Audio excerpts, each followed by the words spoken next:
Hey there, based Gregorian calendar appreciators. My name is Zeekfreak, and I just drank from a mug shaped like a skull. Joining me today are my usual cohorts, Kevin, who really wishes he was playing Dark Void, and Saradin, who's currently considering invasive surgery to turn his eyes aquamarine. And together, we're gonna like it like that. Hey, windows down, chilling with the radio on. I like it like that. Damn, sun's so hot, make the girls take it all off. I like it like that. Yeah, one more time, I can never get enough.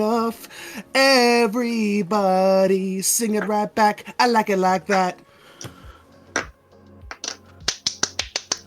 Welcome to the Bakagaijinshow. And the crowd goes wild. Excellent. So it's actually funny you mentioned that. There was a time where I really wanted purple irises. Yeah? Because I thought they were really unique. And Dude, everybody wants purple irises. apparently that just makes like women like just jump on you every time that they see a guy with. Oh my god, purple! So unique! I have the most unique. I could have the most unique boyfriend ever. Oh my god, my boyfriend has such purple eyes. Oh my god! Oh my god!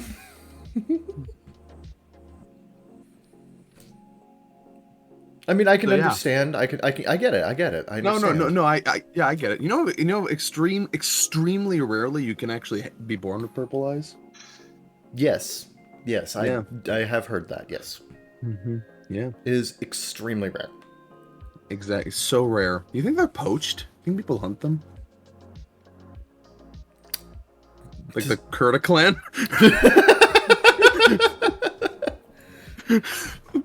I have to wonder. They stole the purple eyes of my people. If you're that much of a genetic anomaly, anomaly, like I gotta figure there's some kind of superpower that you're not telling us about. Either a superpower or you are absolutely being hunted down on the black market. Like, well, apparently their superpower is attracting women. So apparently. Which would kind of suck if you were a straight girl. You're like, no, I'm so straight. But the eyes! Ah! I feel like women jumping all over a superhero is the setup to like a really bad porno where the main character's name is Captain Strong Dick. Sure. Makes sense to me. Dick Strongly. Right. Dick Strongly, yeah. Yeah. Into the night. But no, welcome back to the show. Welcome back to the podcast that we do. What up? Welcome back. Mm-hmm. Last week we did stuff. I forget. We talked about the new Knives Out movie. That's right. We talked about Glass Onion. Forget about that. Yeah. Yeah. Oh shit, we gotta do the feature diary segment this week, don't we? We do. Yeah, I forgot about that. Because we'll have to do that. We'll have to do that second/third. I was going to say, I have not seen Future Diary in a very, very long time, so my commentary will be extremely limited. Okay, yeah, we can do that one on our own, so that's cool. Yeah, besides it was your bet. I'm smart enough not to bet on stupid shit like that. You guys enjoy. I mean... No, I'm smart enough to bet against Kevin. Well, yeah, exactly. I was going to say, never bet with your own money, and never bet on something you're going to lose. Exactly. Right. Kevin, you have to learn this lesson. I sorry, think that's I can win. I'm sorry, but I have that Faulkner stubbornness. I can't. Yep. I can't. Mm-hmm. Yep. I don't even consider it like a contest. More of just I get what I want, and there's a bit of build up to it. Yeah. You had to fight for it this time, though. There's a lot of pomp and circumstance. There's a lot of pomp and circumstance. There's a bunch of pomp and circumstance to it, and there's a whole spreadsheet. So yeah, right. And there's a whole lot of build up. It just makes the win that much more. It just makes the W that much more satisfying. Exactly. I completely understand. Yeah, exactly. It's great when you get to make an absolute showcase of the fact that you're a fucking winner, and you can try and showcase of the fact that the other guy's a fucking loser. Exactly. Kevin, why do you keep agreeing to this shit? You should just deny him next year. Here is a statistical record of how fucked you are. Right, exactly. Love both of you too. Kevin, the reason we make fun of you isn't because we like you. It's because you're so easy to fucking make fun of. No. Believe me, I have understood this part of myself for years. I have tried to fix it. I mean, we and took it's... one look at your dentistry and we were like, "Oh yeah, this There it guy's is. good. This There guy's it such is. fresh meat." Yeah. You couldn't go full 3 episodes without mentioning it. Damn. You were very. We were very close. You keep a tally now. I don't keep a tally. It's just like we need a tie. We need a episode since we made fun of his teeth. yeah. So it reduces to 0. no, don't. Goes from 2 to 0. 0 days since Zeke and Saradin last made fun of my teeth. Okay, there we go. Just have perfect teeth like me. It's really easy. I'm just saying the fact you're insecure. Just be born enough different, to have Kevin. a and have perfect tally. teeth like No. me. Just have perfect teeth It's like not that me. I have a tally. It's that you do it so often that it stands out when you don't mention it. Just be a perfect like example of masculine godhood like myself, and then there's no issue with it. Just have better genes, bro. What the fuck? Right? Yeah, Fucking just get easy, better God. genes, bro. Yeah. I have to Right. blame my dad on this one. My Out dad of all has. the things you suck at. Kevin hit random on the character select, and he makes it our problem. Look, man. If you think my teeth look bad, you should check my dad's teeth. He doesn't even have them anymore. Oh well. I mean, That's mildly hilarious. like none. None. No. They're gone. Is he just gum smacking like? Rah, rah, rah, rah, rah. Yeah. The man just he rocking dentures. He's been rocking dentures for like a decade. Dentures, you. Over a decade, actually. I thought he was just raw dogging it, Tommy Pickles in it. I mean, he might be. I don't know. I haven't actually heard from him in like a decade, so like, yeah. Mm-hmm. Oh yeah. Yeah, whatever. Yeah. Yeah. Remember the movie Teeth? Yes. Unfortunately. Yeah. Yeah. I'm not putting it on the list. Don't ask. Kevin, you should put Teeth on the list. No, God, no. I mean, you can put it on the list. Nobody's going to show up for it. Dude, Fine. I won't show up for it, and I do movie night. I am perfectly capable of streaming a thing. It's on the list. There you go. It's not going on the wheel. I will make sure it never goes on the wheel. I am in charge of the wheel, so... Fuck! I'm not showing up. You're on your own, buddy. I love the dissolution of responsibility. I'm not showing up. Anyway. Yep. Fuck So you. who's doing stuff for New Year's? It is kind of that day. It's the last day of the year, guys. Oh, yeah. I'm gonna be. We should have prepared some year-end topic or something. I'm gonna be going to. Well, I'm not gonna be going anywhere. I'm gonna be attending. I'm gonna be doing a thing on another server. Another server's doing a New Year's event, and I'm gonna go do that. I love the verbology of attending a Discord event. You're gonna put on a little virtual suit too. Oh yes, I have to look my And Sunday walking down best. the red carpet, walking down the red carpet, it's C. Charmander K. No, Another yeah. year, another lack of trips to the dentist. No, yeah, we're gonna shut up. We're gonna be watching Tokyo Godfathers and then doing a countdown to the new year. So that's gonna be fun. Mm-hmm. And on New Year's Day, I'm actually gonna be meeting up with Saradin and Cube the Third. So we're gonna do like a gift exchange because we haven't been able to give each other our fucking Christmas presents yet. Oh, I just had Christmas this morning, actually. Oh, did you? I got a Lego kit from the Speed series. I love cars and I love Legos. Nice. So the fact that they've done an entire series of Legos featuring famous historical race cars and Oh, I track cars. thought you meant based on 1995 Speed. No. The Speed series is like their race car series. I see. And I also got a glass cabinet from IKEA. Ooh. To put them all in so that they can remain dust free for the most part, and Ever into Hot Wheels? I was for a time, but they were kind of expensive. I mean, they're kind of premium. Yeah, so my folks never really got me a whole lot of them. I Yeah. had a few kits that I used to just play with endlessly, but when I was a kid, but I've kind of grown out of Hot Wheels. Yeah. I prefer real car culture as opposed to fake car culture. Sure. Um, Well, I so- mean, you know, it's mini. It's for all the cars you can't physically own. I mean, I understand that, but that's the same thing as like, having die-cast or Lego models of cars. That's true. Yeah, you can get like so- bigger models, I suppose. And the Legos I can always break apart and do other stuff with too. But, Yeah. But like, so I just enjoy that. I've always enjoyed Legos though as a kid. I have a big ass fucking rubber tub with probably. Well, everybody cool likes Legos. Yeah. Well, exactly. Speaking of the fact that Kiara got Lego, that my favorite VTuber got Legos as a gift from a promotion. And the gift was chosen by her fans, and it was a Minecraft Lego set, which she really enjoys Minecraft. And her mom is a big Minecraft nut. And the fact that she looked at that and was like, "Yeah, I don't like Legos," I was like, "You were the most unbased. I'm unsubscribing." Like, Fuck you. Kiara, Minecraft is first-person Legos. Yeah, Minecraft is literally first-person Legos. How can you not like Legos? And she was like, "I'm going to give this to my mom." And I was like, "All right, at least somebody is going to enjoy it." Yeah, at least your mom will enjoy it. She's like, "What do you do with Legos except play with them?" I was like, "You build them and display them because you can build dioramas out of them, and that's literally what this set is." Is it Also, like what's wrong with diorama? playing with? Also, what's wrong with playing with this? Yeah. Why exactly? What's wrong What do with you do with fucking toys Legos? other than play with them? I don't. Right. That's a dumb question. That's a dumb fucking question, Kiara. Jesus Christ. Anyway, no, it's if you like Legos, you're based and you belong in this podcast. So, Yes, absolutely.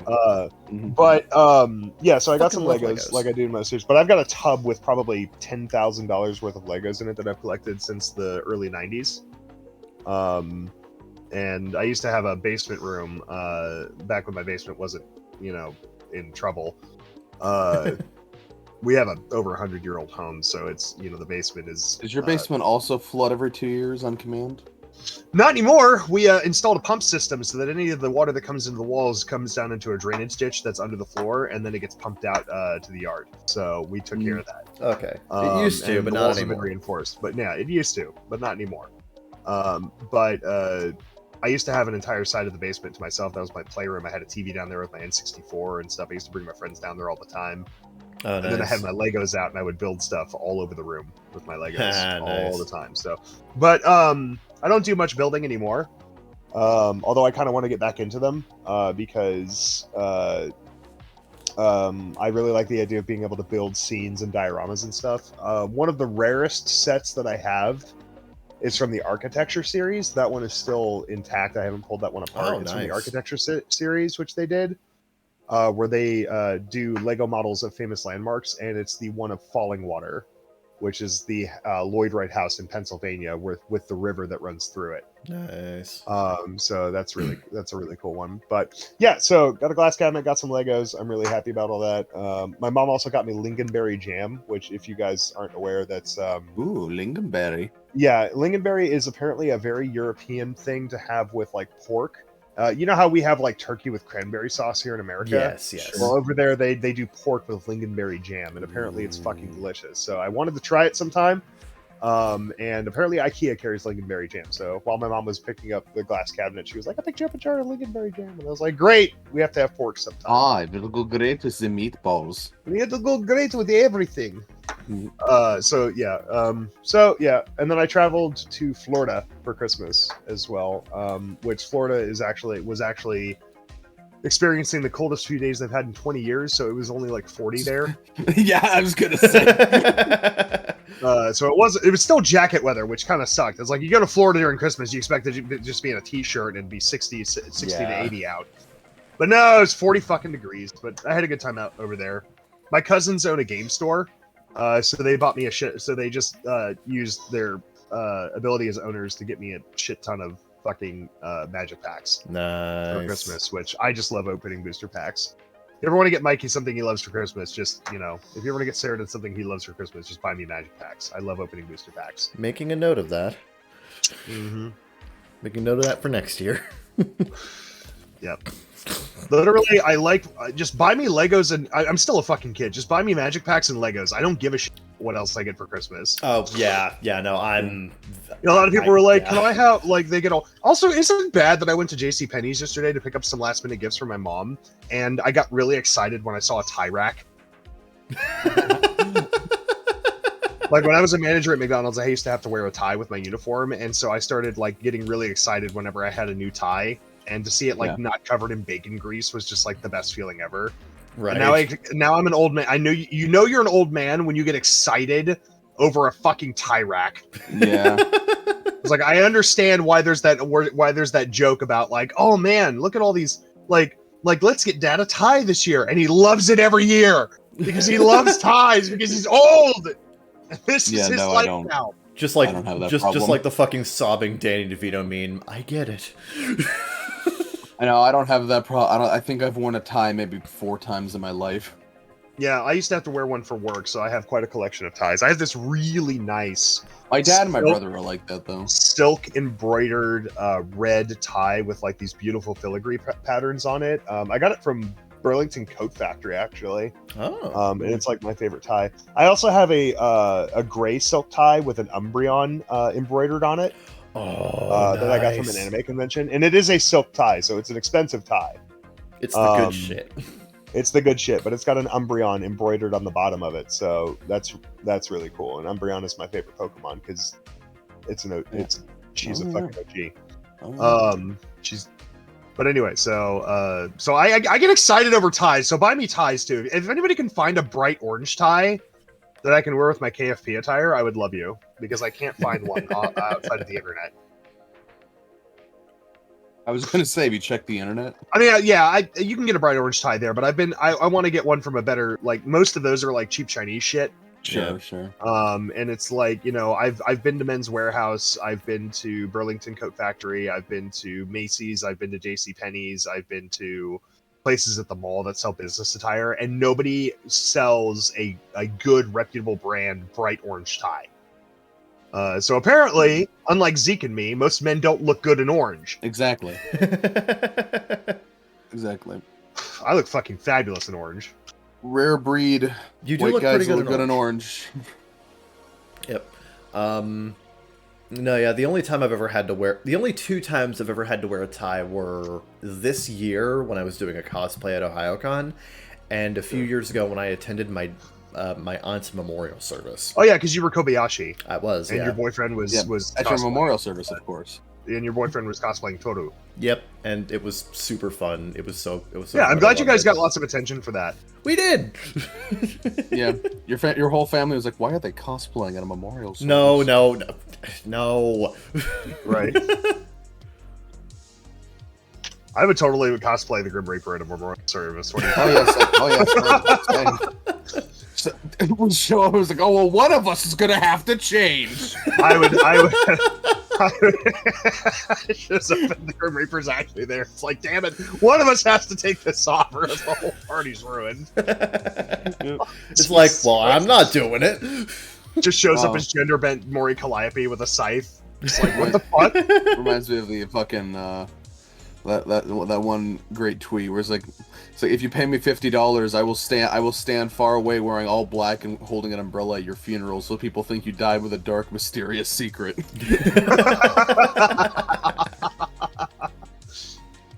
Oh my god! If you pay me enough money, I will wear a clown suit to your funeral, so people think you were part of a clown college. Oh yeah. You should set a shonen manga there. LMAO. Oh my god! It's a good idea, though. It is. All right. Shonen battle anime about a very, very extreme, highly competitive clown college. Yes. Yep. We've been on this. Let's fucking go. Yep.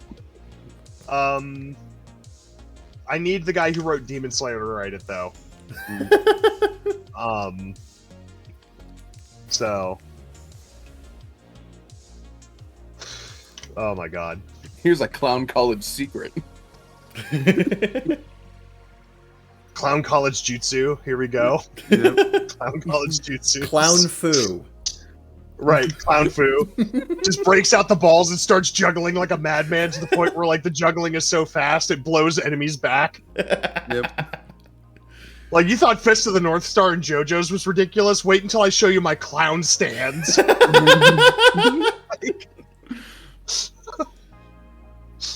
Like basically an entire series based around that one character from One Piece.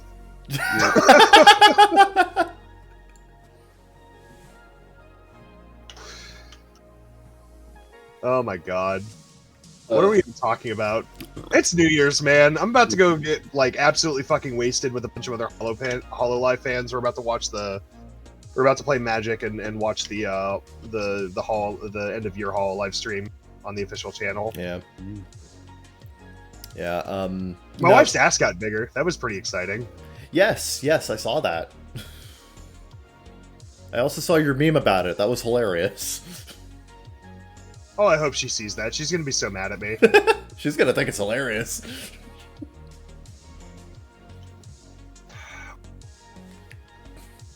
But no, you mentioned what you got for Christmas. I didn't get too much. I got a bunch of hemp bath bombs from my roommate, so those have been nice. I still don't fucking understand the concept. It absorbs through your skin. They're nice. Yeah. A lot of bath bombs are very a lot of bath bombs are just very soothing. Also, some of them will have herbal elements in them that will also help your sinuses or other things like that. And everybody likes to be pampered, man. There's nothing wrong with it. Oh yeah. I don't think I've had a bath since I was like 11. Yeah, but like these bath bombs are fucking awesome. I fucking love them. Yeah, I got that from my roommate. I got $25. Like this came a few days later, but I got $25 from my sibling Ash, and I decided to use that on the Steam sale. I mentioned what I got last week, so I'm not going to repeat it here. Started playing SpongeBob Battle for Bikini Bottom Rehydrated, which pretty fun so far. I like it. Controls are a little floatier than I was expecting, but that's not necessarily a bad thing. We've gone over this before, but floaty controls does not equal bad. Yeah. Yeah, I'm a Little Big Planet fan. Yeah, I understand. Yep. No, yeah, Battle for Bikini Bottom is fun. I'm having a good time with it.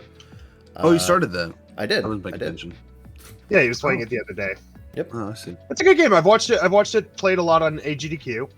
Oh yeah. And it's a very fun game. And I know that speedrunners literally saved that game, which is pretty cool. Oh yeah, speedrunning on that community is just awesome. Speedrunning for both the original and remastered versions are like very, very popular. I've heard Rehydrated is less popular for speedrunning because it has a lot more invisible walls than the original does. Yeah, but it's not as easily broken, but still a very fun game. Oh yeah. Yeah, I can absolutely understand why people were, why a lot of kids were head over heels for this game during the 6th generation, because of the deluge of licensed kids games that came out. This is definitely in the upper echelon of quality by a very, very wide margin. Well, it's just a well-structured platformer from what I've seen, and it's just as much fun for kids as it is for adults. Yeah, I'm looking forward to Cosmic Shape next month. Oh yeah, that is. Yeah, Cosmic Shake's coming out soon. That's gonna be fun. That's gonna be great. Yeah. But yeah, I started going through that. I also got DuckTales Remastered, which I don't think I mentioned. You told me. I told you, but I didn't mention it on the podcast. I got DuckTales Remastered since that got relisted since that got relisted a year or two ago.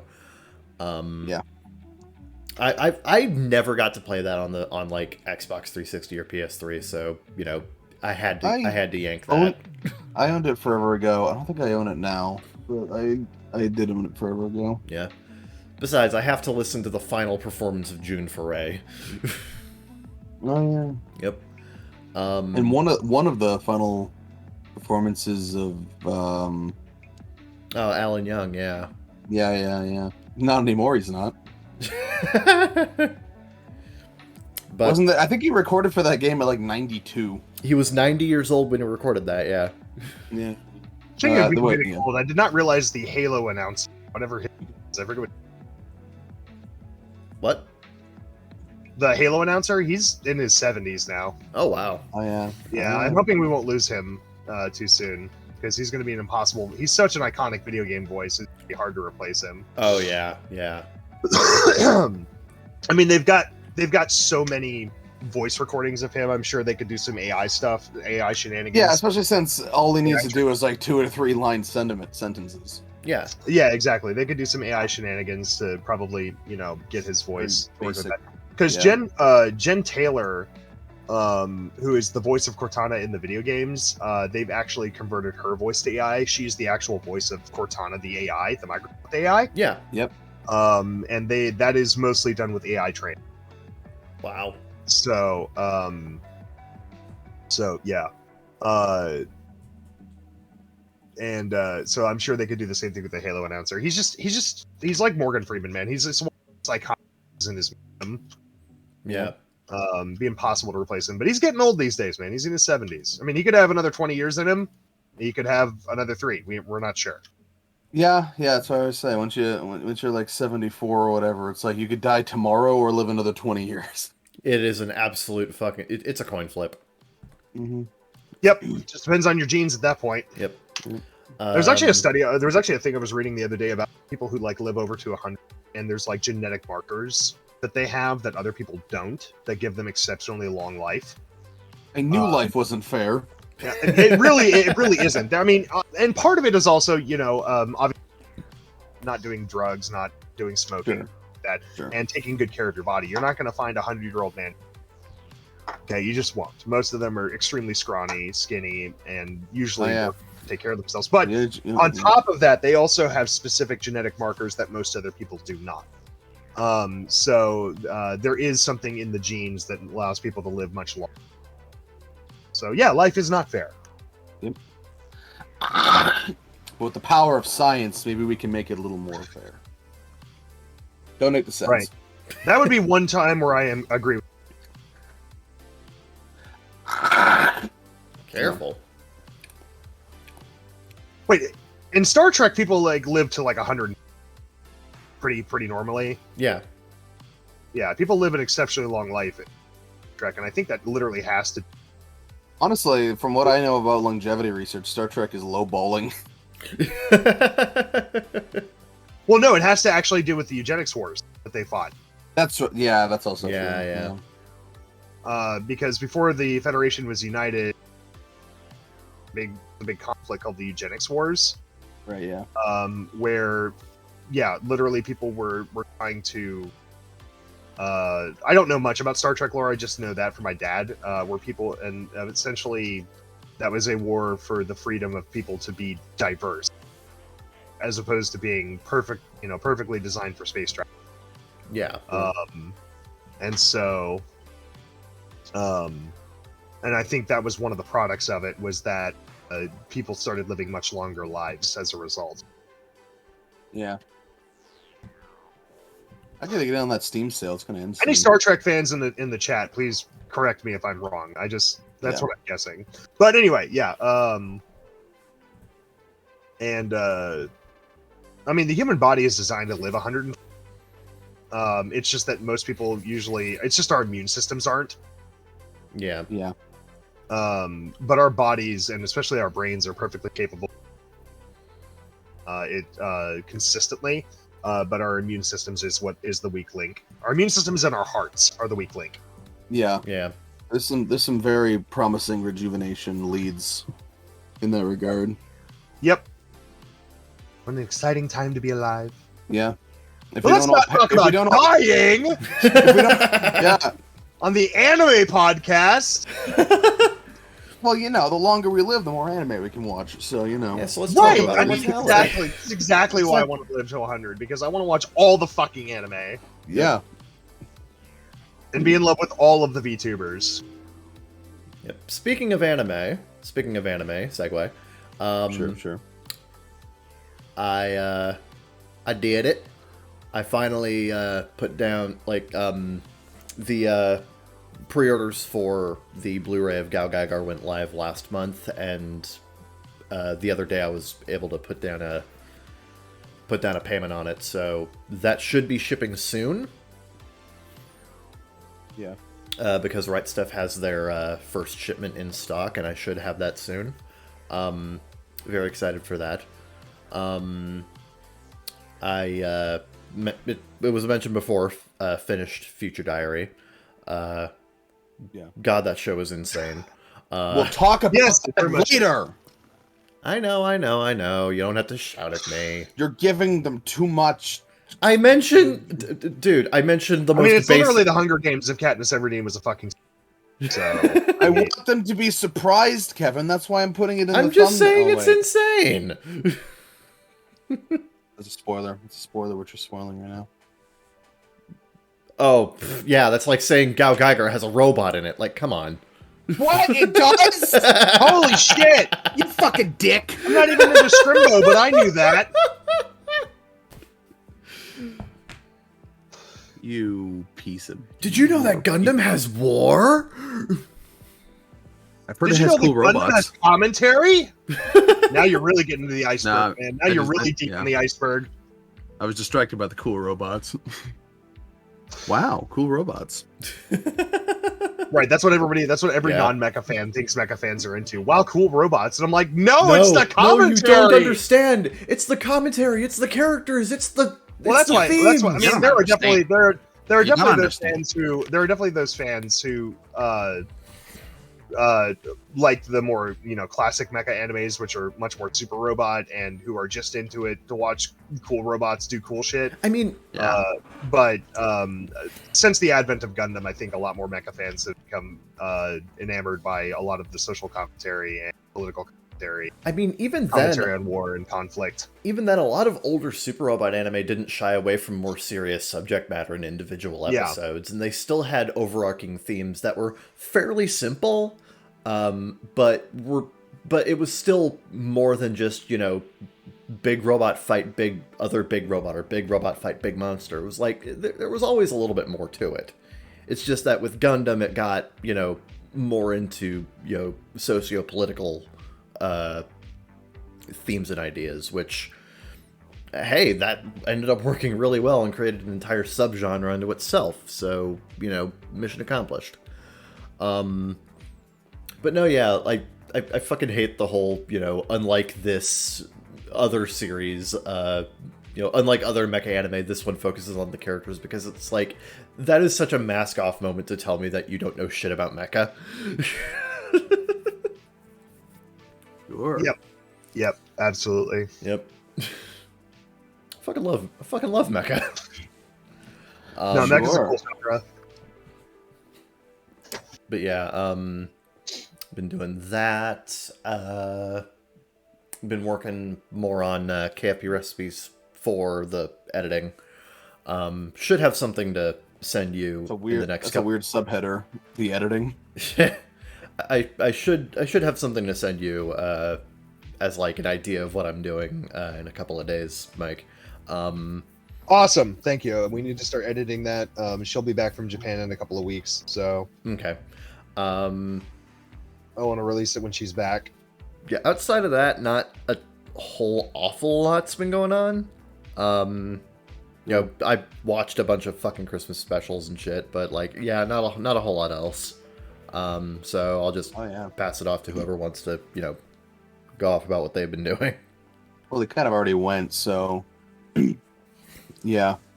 I also finished the show. We're going to talk about it later. Sorry. I've just been grinding the Overwatch Battle Pass. I wanted to finish High in Life by the end of the year. That's not happening. That'll be probably one of the first on the next chart. Play a bit more Spyro. Replaying that. There's other things I want to play, but I just don't have the drive space on my laptop yet because my fucking SSD didn't work. I have to RMA that, but I'm pretty sure post offices are going to be closed for a few days, so I got to wait on that. Yeah. And then I saw some movies. My dad and my sister took me to see Avatar 2. Yeah, Which was pretty good. Okay. Yeah, if you didn't like the first at all, I don't think this one is going to convince you. But if you found things to appreciate about the first one, I think this is a solid step in a good direction. Although it is very much the first half of a movie, and Cameron admitted that, where Ah, his script was way too fucking long, and so 2 and 3 are basically two halves of the sequel he envisioned. okay. So yeah, but I enjoyed it. I had fun. It's a fucking beautiful movie. I expected Which nothing less. yeah, which should probably go without saying. Um, yeah, and You said that like the action scenes going at like 48 FPS looked really nice, right? yes, they do. It's selectively applied to various effects heavy shots and action scenes, and the transitions are very smooth. I couldn't always tell immediately when it went back to 24. Um, but it's a very smart application that makes the action and effects a lot more fluid while not making the dialogue scenes have that soap opera effect that people didn't like about the initial release of The Hobbit. Yeah, yeah. So, yeah, I thought it was really well done, especially with how much of this film takes place in and under and around water. The extra fluidity really helps, and I think it was absolutely the right call for this film in particular. Okay. Um, Apparently, part of the reason this film took so long is because Cameron was just waiting for effects technology to reach a good point, which is the same reason why, because he came up with Avatar in the mid '90s, um, but it wasn't until the late 2000s that he could actually like do the motion capture shit he wanted to. Yeah. And with this film, he wanted to do shit with like water, that wasn't possible at the time. Yeah, water rendering is one of the most difficult things you can do in See, I know in that because CG. I watched behind the scenes on the VeggieTales movie, and they're like, it's so hard. Yeah, and especially with what James Cameron wanted to do with Avatar, because while the technology for doing water rendering on a large scale has improved, a lot Yeah. of what Avatar does is actually on a smaller scale, with like water washing over individual characters' hands and over small materials and like seeping through clothing and shit like that. A lot of that technology was actually newly created for this movie in particular. Yeah, this is the first movie to ever do underwater motion capture. Which is fucking amazing. That is impressive. Yeah, that is crazy. Yeah. And it really is a visual feast. I saw it in 3D too. Ooh. We weren't going to, but the showing that my dad wanted to go to was already full because apparently he doesn't buy tickets before he leaves for some reason. So we had to wait an hour to see the next one, which happened to be in 3D. So yeah, I mean, hey, you got the full experience as James Cameron wanted you to, so there you go. exactly. Yeah, you're welcome, Cameron Sama. Um, Yeah, I will say though, I am continually. This has been the case since the original. I'm continually impressed how well 3D glasses fit over normal glasses. So I understand, yeah. Yeah, they're well designed, I guess. Also, it kind of helps that my glasses are kind of the same general shape as 3D glasses, so So it's basically that just like helps. stacking over them, yeah. Yeah. So yeah, I had a good theater going experience. I ended up watching a lot of movies that day randomly because we watched Interstellar after that. We did, and Which is Interstellar was very fine. good. I It was liked it a fine. lot. Would have been better if her name is fucking daughter Murph. Kind of sapped all emotional investment for me. Um, it was all right. But what fucking kicked ass was Bullet Train. I watched Bullet Train that night. That shit slaps. Oh my god, I need to watch Bullet Train. It looks so good. Yeah, I've heard nothing but good things about Bullet Train, which it It's on didn't look good from the trailers. Like it looked like a dumb comedy. before But it came out, apparently it was really before good. it came out, everyone was like, "Why are they making an American version of this Japanese novel?" And then when it came out, the author's like, "Yo, this slaps," and everyone's like, "Whoa, this slaps." Dude, if even the fucking Japanese author's like, this movie fucking rocks, like, go see it. Yeah. He actually really liked the approach they took with it. Yeah. No, I fucking loved Bullet Train. That's almost everything I could want in a movie. Ooh, that's very promising. Very promising. Yeah, it's funny. It's about fucking assassins on a train. It's a whole fucking it's stylish. It's witty. It's fucking great. I love it. That was the best movie I saw that day. Um, yeah, so that was fun. You just And had now, you just had like a big old movie day, didn't you? I guess I didn't intend to, but again, that's just how it fucking happened. Just shook out that way, I guess. Yeah. I gotta have an anime day soon because I gotta finish. I fell behind on some stuff like Yeah. Sword Dad and Cat Girl and Chainsaw Man. Yeah, I still have to finish Chainsaw Man. Yeah. I was actually gonna do my usual like end of the year anime thread on Twitter, and I went through Annie trying to realize I actually didn't watch a whole lot of new stuff. This like the first 2 seasons of the year, I didn't actually pick up that many things.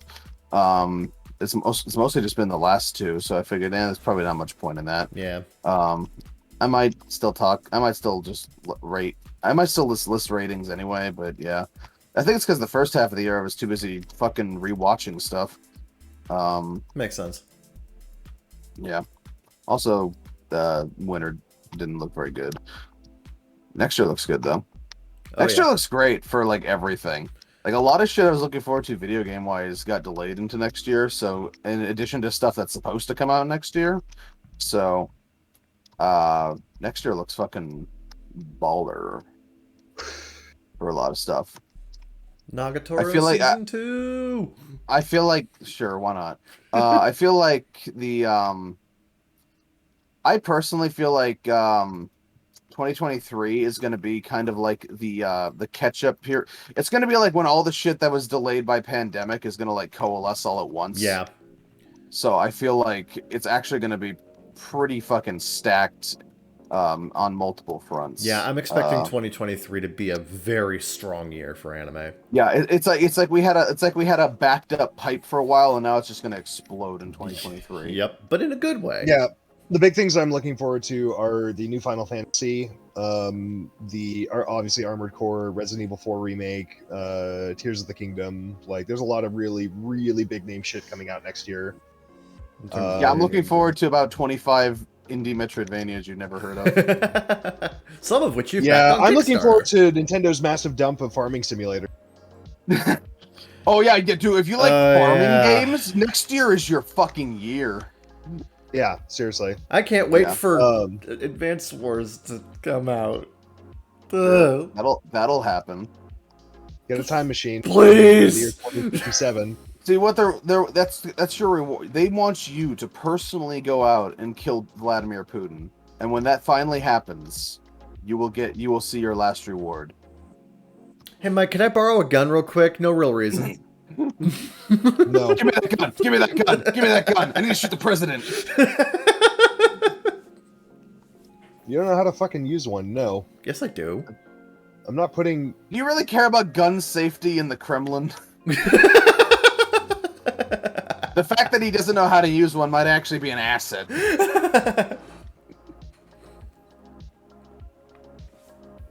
Sure. Okay. Yeah. No, honestly, at this point, I think Nintendo's comfortable releasing it. I think they just want an optimal time in the schedule. Oh yeah, definitely. Yeah. I'd be surprised if it doesn't come out next year, though. Yeah, no. It's just a long time to sit on shit.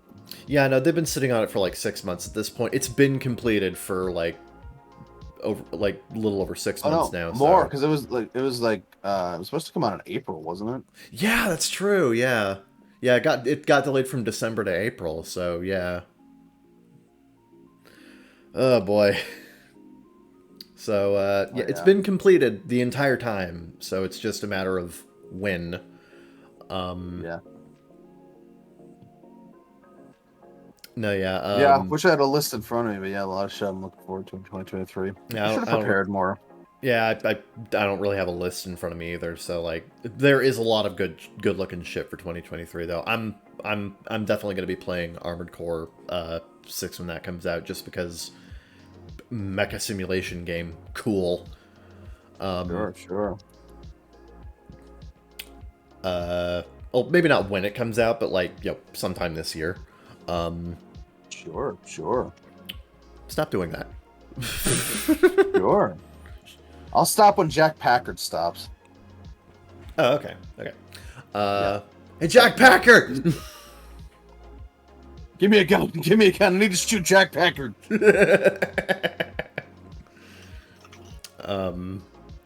You'll be like, I've come here to kill you, and you'll be like, sure. Fellas, I'll be right back. Okay. Restroom. Okay. I mean, understandable. Have a nice, I don't know, piss. Yeah, have a nice piss. We should normalize that. I have a bucket list of shit I want to, like, when I'm actually, like, when we're actually famous enough to be quote unquote influencers. There's a lot of things I want to influence, and that's one of them. One of them is just normalizing the phrase "have a nice piss." Yeah. I can understand that. I don't want them to have a not nice piss. That sounds bad. Yeah. What constitutes a not nice piss? Being too hot? Incomprehensible. Have an unpleasant piss. Like if you tell someone to have an unpleasant piss, you're basically telling them, "I hope you discover you have cancer." That's pretty unpleasant. Oh, there's not supposed to be blood in there. Just remembering the fucking Robot Chicken sketch where Optimus has fucking cancer. Yeah. If you're whizzing out pink lemonade, you've got a problem. Are you shoving the whole fist up there, Doc?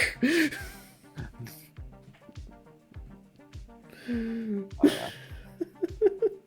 Remember how Peter Cullen refused to do that? He refused to do it because he took the character too seriously to make fun of him. And the funny and like the best part about that is that fucking Seth Green was just like, you know what? I respect that. I respect that. You're good. You're good. Who did it? Just like one of the normal Robot Chicken people? Yeah, I think it was like Matthew Seinrich or something. Yeah. Just like one of the people at Stupid Monkey did it. No. Stupid Monkey. Stupid Monkey. No, yeah. The funny part is, Peter Cullen did not willingly do, like, he chose not to do the role in Robot Chicken because he took the character too seriously. But Frank Welker will take any opportunity to make fun of the shit he does. Oh yeah. He played both Megatron and Soundwave in Robot Chicken. He did the and Dr. Claw. I was gonna say he did the was it Family Guy that did like the Scooby-Doo parody? Yeah, I think so. Yeah, that one where Fred's like, "Holy fucking shit!" Yeah, and that was Frank Welker. Yep. yeah, he don't care. He's based like that. Frank Welker also played Megatron in Family Guy. Oh yeah. Yep. We've come from space to step on church stuff.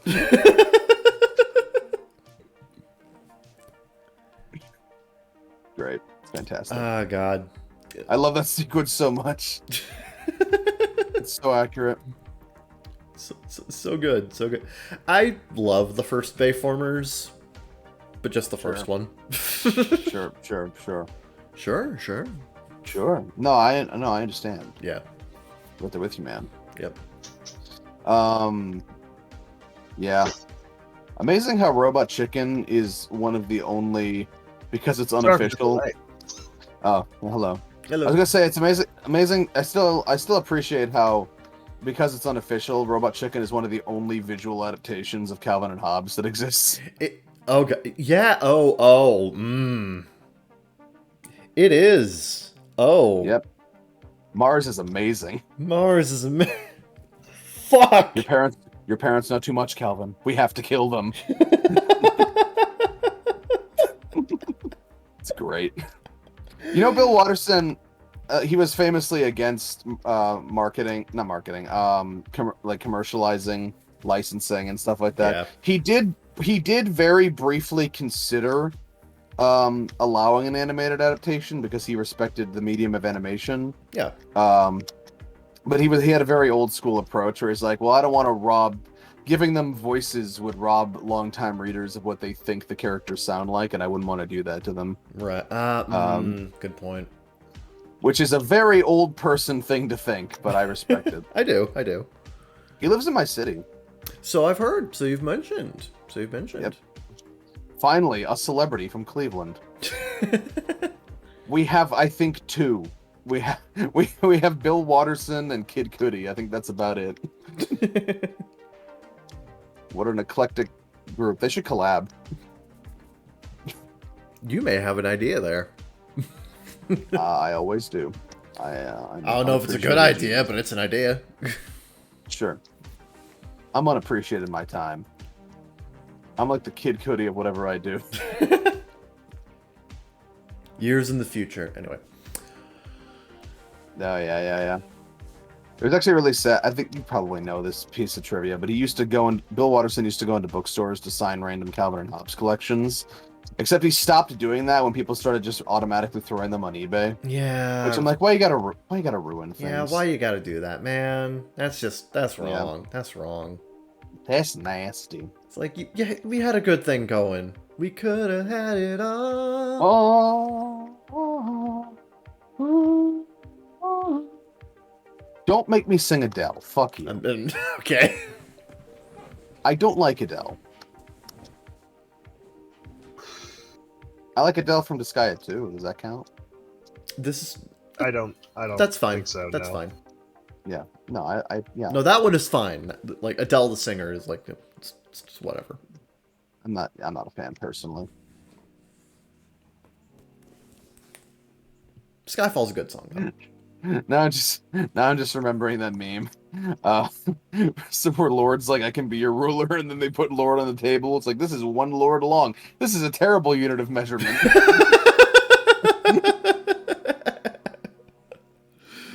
Fantastic. Love that. Iconic, no notes. So, I do have to ask though, both of Sure. you, question. Sure. New Year's resolution, go. I want to write more. I mean, that was the same resolution as this year, but, you know. Yeah, well, it didn't happen, so... Now you can try lose it again. weight. I always go with simpler goals. Lose weight, up my art game, and travel more. Understandable, yeah. Mine is, like, very simple. It's mostly just, you know, play more video games.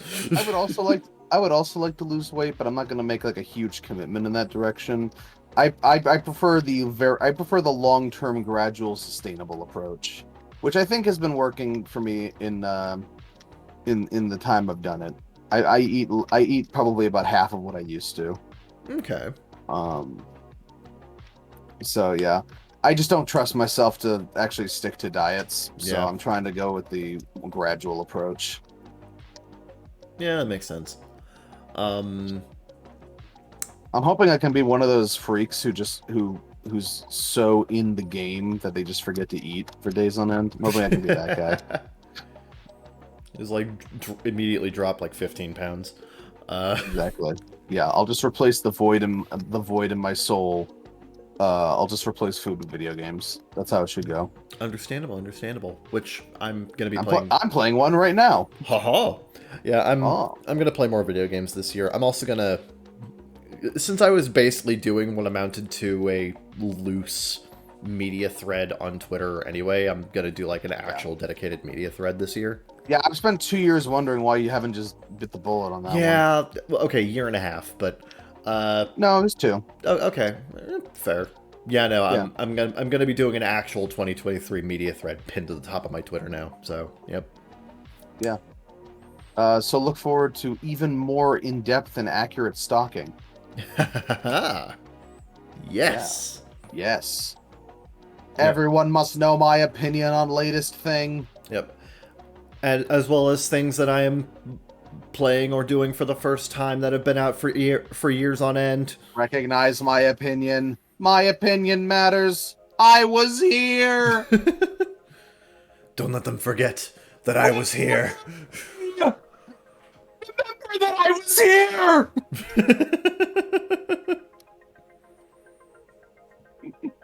Yeah. Anyway. Yeah, no, I think about that sometimes. There's like I've been on the internet with the same fucking handle since I was like 13, and that's just gonna be there forever. Yep. Probably. Your go out in nuclear fire. Your entire legacy, the legacy of Zeke Freak. Yeah, I know. Something dead internet theory. I don't know. My legacy. Yeah, I can't wait till we have an actual following, and then people will be like, you said some very problematic things when you were 14. I'm like, yeah, I was 14. Sue me. I say problematic things now. Why don't you focus on those? I'm sorry, but 15 years ago, you said something that offended me, and I can't follow you anymore. You are a terrible person. I'm like, it's fine. It was 14 years ago! If you're making that kind of value judgment, I don't want you. Why do you care? Yeah. Care about what I'm saying now, you dumb asshole! Yeah. Yeah. If you're making this... I've told you, I get comments on my fucking Outlook video, and I just have to tell these people, hey, I don't know what I said, because I'm not rewatching this, but also, this was 7 years ago, so yeah, just keep that in mind. Like, 99% certain you would not make the same arguments now. I might. I don't know. I haven't watched it. But you also have no interest in watching it, so who fucking cares? Yeah. You know, I don't think I said anything particularly off base in that video. Yeah. And to be fair, people don't accuse me of that. I don't think I've gotten a comment being like, that's transphobic. I don't think I've ever gotten a comment like that. Yeah. It's mostly people just disagreeing with my takes on the like the text, not necessarily my takes on like reality. Yeah. So. Which, hey, they're, debating the correct thing there at the very least, so. Exactly. So take that. If anyone wants to call me transphobic, I've had a video about trans characters on my channel for like 8 years now, and no one's actually called me on it. So, there you go. Just, there you go. Add that to your, consider the following. Stick that in your pipe and smoke it. Yeah. Yeah. That one. I'm going to bring back Bill Nye's Consider the Following. It's too funny a transition, honestly. Did you know that? Consider the following. Consider the following.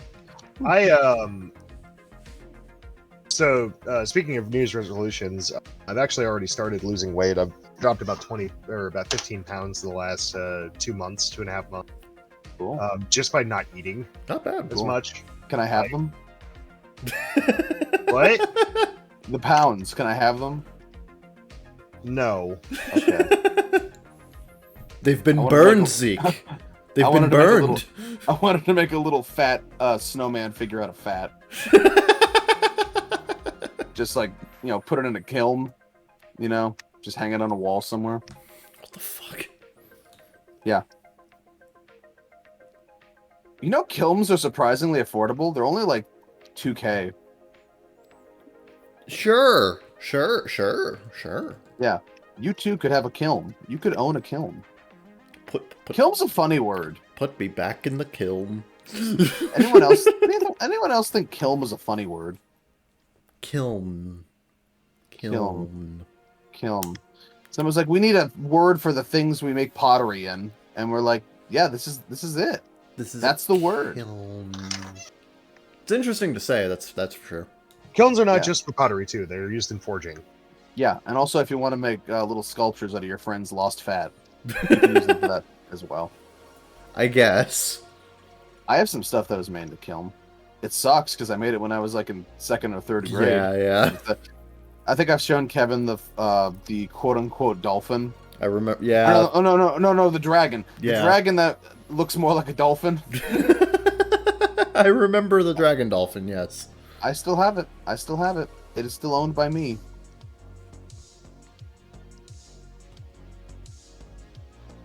lost, I'm playing capture the flag. Oh, okay. Yeah. Yep. And we're losing. So that's great. Love that. Died. That's great. Yeah, that's great. It's great. Sure. Yeah. Sure. Yeah. Sure.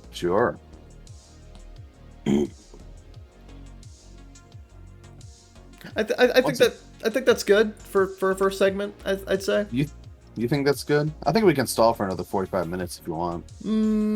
We could, but we got a whole Reddit tab to go through. We got to talk about an anime. That's true. I forgot about that. Yeah. Yeah, I guess we'll see you next segment on the Bakagaijinshow. I just lost. Fuck.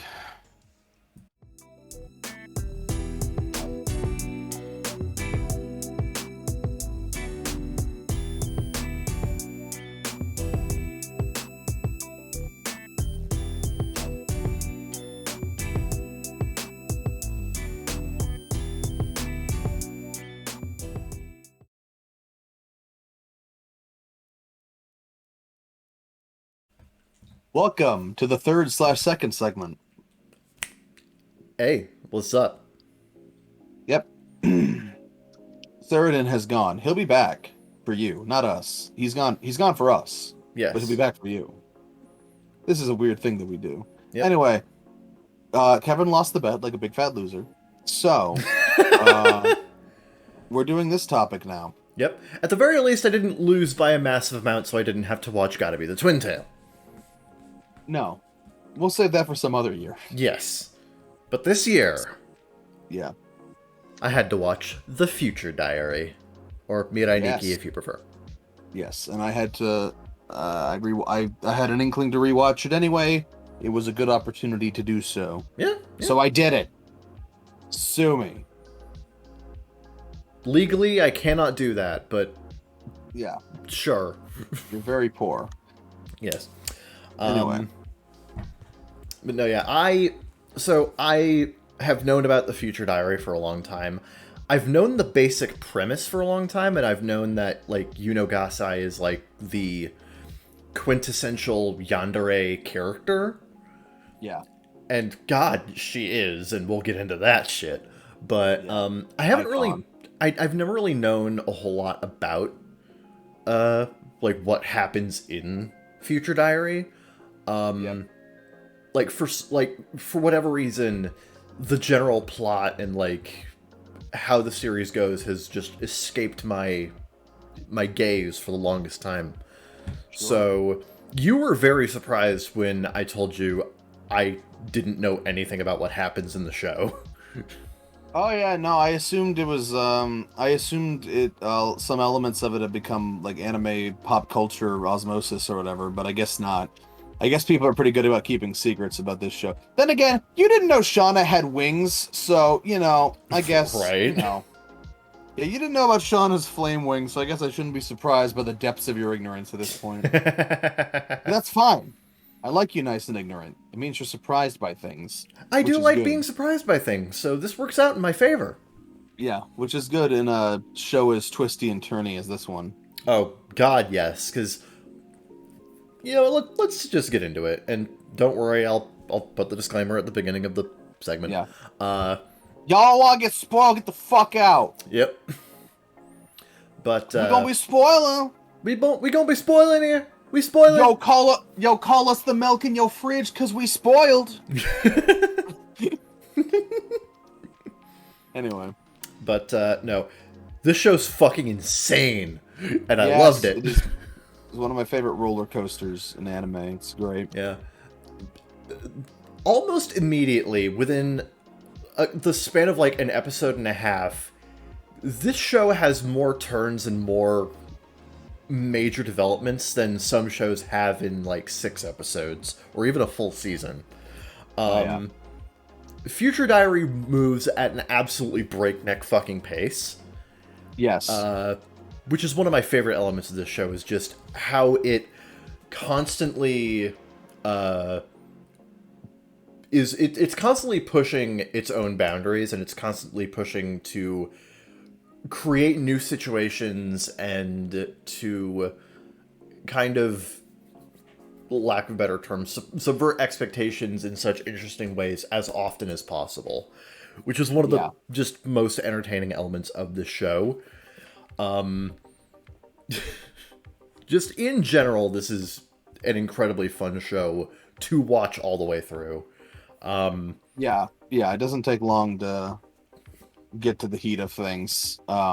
It starts off with a bang, and it just doesn't let go. It's a roller coaster ride, and I think it earns that designation more than almost any other show I've seen. It has an incredibly strong first episode too.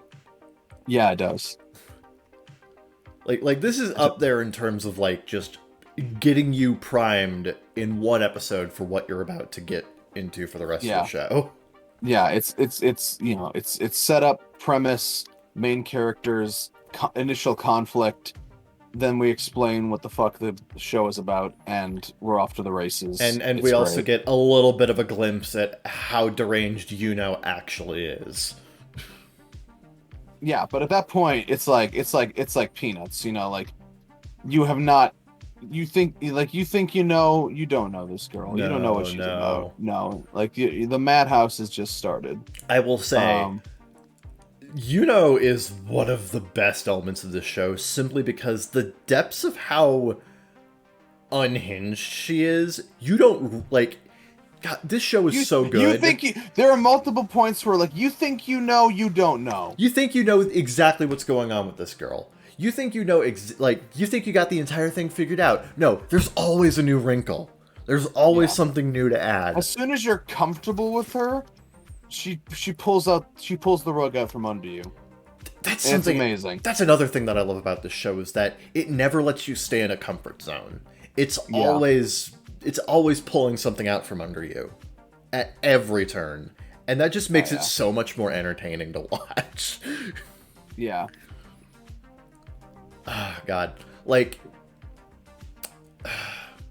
let's slow down. Let's slow down. Like, there's a lot of stuff that happens. Let's slow down like later this show on. never does. There's a lot to talk about, but like, my brain is going to like a lot of later plot developments. But good God. It's hard. It's hard to not think about that. I love the contestants of the God game in this. It's God.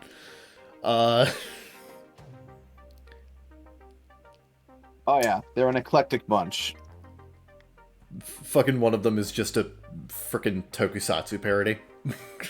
Oh yeah. But he's so fun about it. I am the owner of the Justice Diary. Yeah. I like the creativity on display for the different kinds of diaries people could plausibly have. That would make sense. Yes. And like the thing about it is that if you're someone who keeps a phone diary that religiously, you're definitely a weirdo, and everyone in the game is definitely a weirdo. Mm-hmm. Yeah. But they're weirdos in like plausible ways. Like you can imagine like the cult diary or the dog diary or the serial killer diary or whatever. The Justice the case diary. Like they all feel plausible for a certain kind of fringe person. Yeah, that's an element that I really, really love about this show is how the show is incredibly creative with how each individual diary is tailored to the personality of each individual user. Like Yukiteru's diary is as impartial as possible, and it's just basically observations of things happening around him. Yeah, it's the omniscient diary, and the only real weakness of it is that he doesn't write about himself much. Yeah. So anything that would directly happen to him, he has to figure out what would happen to him through context clues. Or through Yuno, because her diary is exclusively about what happens to him. Which, putting those two together makes them the most powerful force in this game. Yeah, and I appreciate that the show doesn't even try to pretend there's any semblance of balance here. Like, Fifth even says his diary is useless. Yeah. Because it only shows it 3 times a day. Yeah. So, like, and I appreciate that, because when it gets down to it, some might see this as a criticism, and it kind of is, but, like, it's not really an ensemble like battle royale type show. It really is about Yuki and Yuno. It is, and everyone is kind of set up in a sort of a diary user of the week format for them to knock down. So I guess it doesn't quite live up to its premise as a battle royale in that sense. But again, it was never trying to be balanced, and this format works a lot better for the story that the author clearly wanted to tell anyway. So yeah. Again. Yeah, the only other diary that really matches Yuki and Yuno's power is the Watcher, but that's only because John Box designed his diary to be the most powerful out of all of them. Yeah. Because he was the person who came up with the idea of the game in the first place. Yeah. Fucking classic move. Oh, yeah. Yeah. His name is actually John Bacchus in Japanese, so the dub kind of lost that symbolism there for some reason. Okay, that makes sense. Okay. Yeah. Yeah, that makes sense. Okay, yeah, Bacchus makes a little bit more sense. Yeah, I'm not sure why they did that, because it's interesting. Yeah. I guess they might have just thought it was a romanization, but no, it's actually just supposed to be John Bacchus. Anyway, minor point. Minor point. Yeah. No, I love the diaries in general, just how creative a lot of them are, and like the unique strengths and weaknesses that each of them have. Oh yeah, because one's a scroll, one's a picture book, one's because 12th is blind, his is like an audio recorder. Yes, yes, I love that. Which makes sense. 8th is a server, so she can like loan sub diaries to like her children and whatnot. Yeah, which is interesting. And I love how that comes. And I love how that comes into play later on in the series. That's great. Yeah, a lot of clever trickery. Yeah, the entire thing with like what do they call it? Like the secondary diary users or whatever. The proxies or whatever. The children. Yeah. Like I love that element of it too, because it just makes the game a lot more complex because there are more moving parts. Oh yeah, definitely.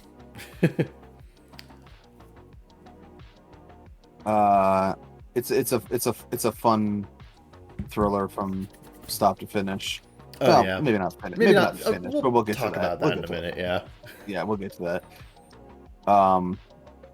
But yeah, it and like something that really emphasizes the thriller of it is, we made fun of this, but like, I genuinely love it. It's the stock music, the stock scare chord that plays sometimes. Like, I genuinely think this was a brilliant decision. It is just like it really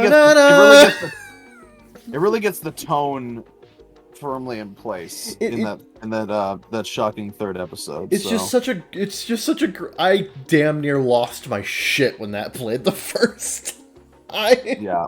It's so goofy, but I love it. It's so silly, it's so goofy, but at the same time, it kind of fits for this like very sensational, pulpy, just roller coaster of a show. Yeah, to enjoy this show, you really need to be into like camp and pulp, you know. Yeah, no, because that's what you're in for. Yeah.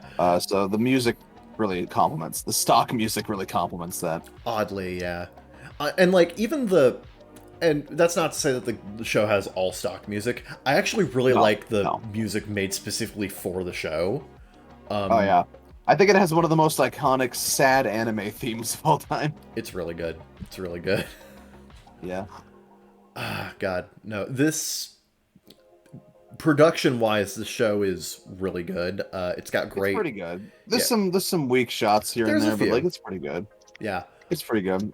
Also, it has the thing of like, so you mentioned like we actually talked about it when the switch occurred, but around episode 16 or 17, there's a noticeable shift in the character designs, and you made the observation it was probably because of a change in animation director, and you were correct.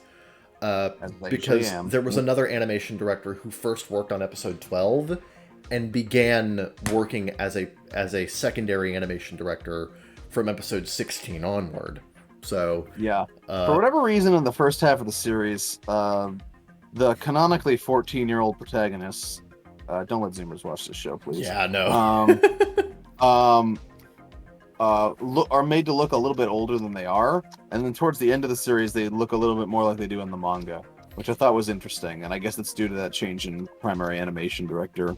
Yeah, the characters look closer to like late high school age at the beginning of the show. Weirdly. Yeah. Which is interesting, but go on. It's whatever. Yeah, it is. It doesn't really matter.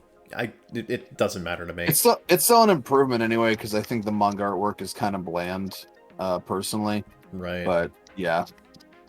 Yeah, I wouldn't know. I haven't read it yet. Yeah. But it's a good adaptation. They even add some stuff here, and they adapt all the omakes, which are actually important. Oh my god, the omakes have like such an interesting effect on the main story, because there are some major elements of the plot that are only explained in the omake, and the setup to all of them is just like a ridiculous fucking joke that Murmur is playing on people. Yeah. Which, for the record, I love Murmur. Yeah. And there's actually some some plot additions that are anime exclusive, like the Seventh's backstory is like entirely anime. Well, not the whole thing, but like the story about her getting raped by those guys is entirely really. Yeah. Really, because like that's so well woven into the story, though. Wow. Yeah. There's a couple of extra bits like that that were anime original, just to flesh things out a bit more. So it really is definitive in that way. Rip Zebek, by the way. This was a Zebek production, and they are no more. Damn it. Yep. Company did a lot of good shows. Fuck. That's true. Yep. Yeah. They were never the toppest tier, but Zebek did some interesting shit. So yeah, I always sad they're gone now. Yeah, it's very sad. Like you could feel their absence now, because they couldn't go to them for Ayakashi Triangle because they don't exist anymore. Yeah. Ayakashi Triangle's coming up. Yeah. Zebek did. We only say that because Zebek did the To Lover adaptations, and they were really good adaptations. Oh yeah, they were. Yeah. So rip Zebek. Although they did ruin Full Metal Panic for you, so I mean, there's that too. They didn't ruin Full Metal Panic. It was not a good production. It was incredibly rough. I'll say that. Yeah. But still, rip Zebek. Yeah. So it's always sad, when studios die. Remember when Manglobe was around and they died? Well, yeah, and all hope of ever getting a second season of Dead Man Wonderland died with them. I think that was dead in the water when the moment the sales numbers came in, but yeah. I mean, then it ended up being like a big hit in North America, but I guess at that point, I guess it was too little, too late. Yeah. So that sucks. Yeah. But anyway, happier things. Oh yeah. Well, quote unquote happier. I am a big fan of this dub. The English dub is so much fucking fun. It kind of weaves into the whole like very pulpy, sensational style of it by just giving all of the characters like just the best dialogue. Yeah, this is a Michael Tatum joint early on when he was discovering his signature style post Steins Gate, and it is probably one of the best Tatum scripts other than Steins Gate, because I think it really works for the tone. Every single line has just that extra little bit of punchiness added into it. Even something as simple as, like, fucking Yuki washing his hands gets a line like, "No skimps on the hand washing." It's like, I get why people don't like Tatum, and I get it, but I think it works in this show. It works really well. Yeah. And eventually, it gets to a point where it's just so constant. Your brain adapts to this clearly superior form of language. It's just part of the experience after a point. particularly when Akise is on screen, because goddamn, every Oh fucking my line. Akise is overridden in the best way possible, and Akise Todd Habercorn just fucking brings it. Aru Akise is my favorite character in this show. Absolutely. Oh yeah. Balls of steel. Not only is every single word out of his mouth just picking from a thesaurus the most complicated word he can. Effortlessly baller, you know? But Todd Habercorn, I fucking love... Todd Habercorn's an amazing voice actor. He delivers every single line with such conviction and smoothness that, like, at some point... I really believe he's just that witty. He's just that smart. You do. Yep. At no point does it feel like the script is trying to make him sound smarter than he is. No, this is just how he is. He's just actually that smart. You really feel like this is just a guy who's that witty to dominate every conversation he's in. It's a it's just like a perfect cross between like the script writing and the actor just working in tandem to create a brilliant performance. This is one of my new favorite roles that Todd Habercorn's done. Like, oh yeah, it's up there. Absolutely. Once again, I said this in the Shauna video, but I'm a huge fan of Josh Greeley, and I love him here too. He does a really good job. Yeah, he's perfectly cast. He's really good at he's really good at playing these characters who have this kind of everyman quality to them, but there's also like a hidden depth that like gets unearthed as the show goes on. Sure. And by the time Yuki is just like, you know, fully committed to this game, and this happens very later on, but like by the time he's fully committed to this game, the switch just feels so natural. Oh yeah. I love it. God, and he absolutely delivers on all of the big emotional moments too. God. Mm-hmm. Like you legitimately like whenever like for the first like 2/3 of this show when he is like scared shitless of Yuno, you really feel it. Oh yeah. Oh yeah. And speaking of Yuno, I don't know Brina Palencia from too many other things, but this is great work by her. Brina Palencia is a very underappreciated actress at Funimation. Yeah, I think so. I know her as Chopper in One Piece primarily, and Holo in Spice and Wolf. Oh, okay. Yeah. And this was weird for you then. Honestly, these three characters showcase how fucking amazing her range is. Oh yeah. Because none of these three characters are alike in any way. So like, God, it really showcases her versatility as an actress that she is able to switch between all these different roles. Yeah. And just nails every single one of them so well. And just Yuno alone demands so many different facets from the cutesy to the menacing to the unhinged to the violently disturbed, and just like the cloyingly emotional, the subterfuge. Yes, God, yeah. And she goes between them so effortlessly with so much nuance. It's great. Yeah. Also, Yuno just loves calling people whores. You cut out from me. What are you saying? Yuno also loves to call people whores. Yes, and it's so fun. It's so fun. There's a lot of additional swearing in the dub, and I love it so much. The thing is, there isn't a whole lot of swearing at the very beginning of the show. It's surprisingly, like, at the beginning of the show, the profanity is actually surprisingly restrained. Yeah.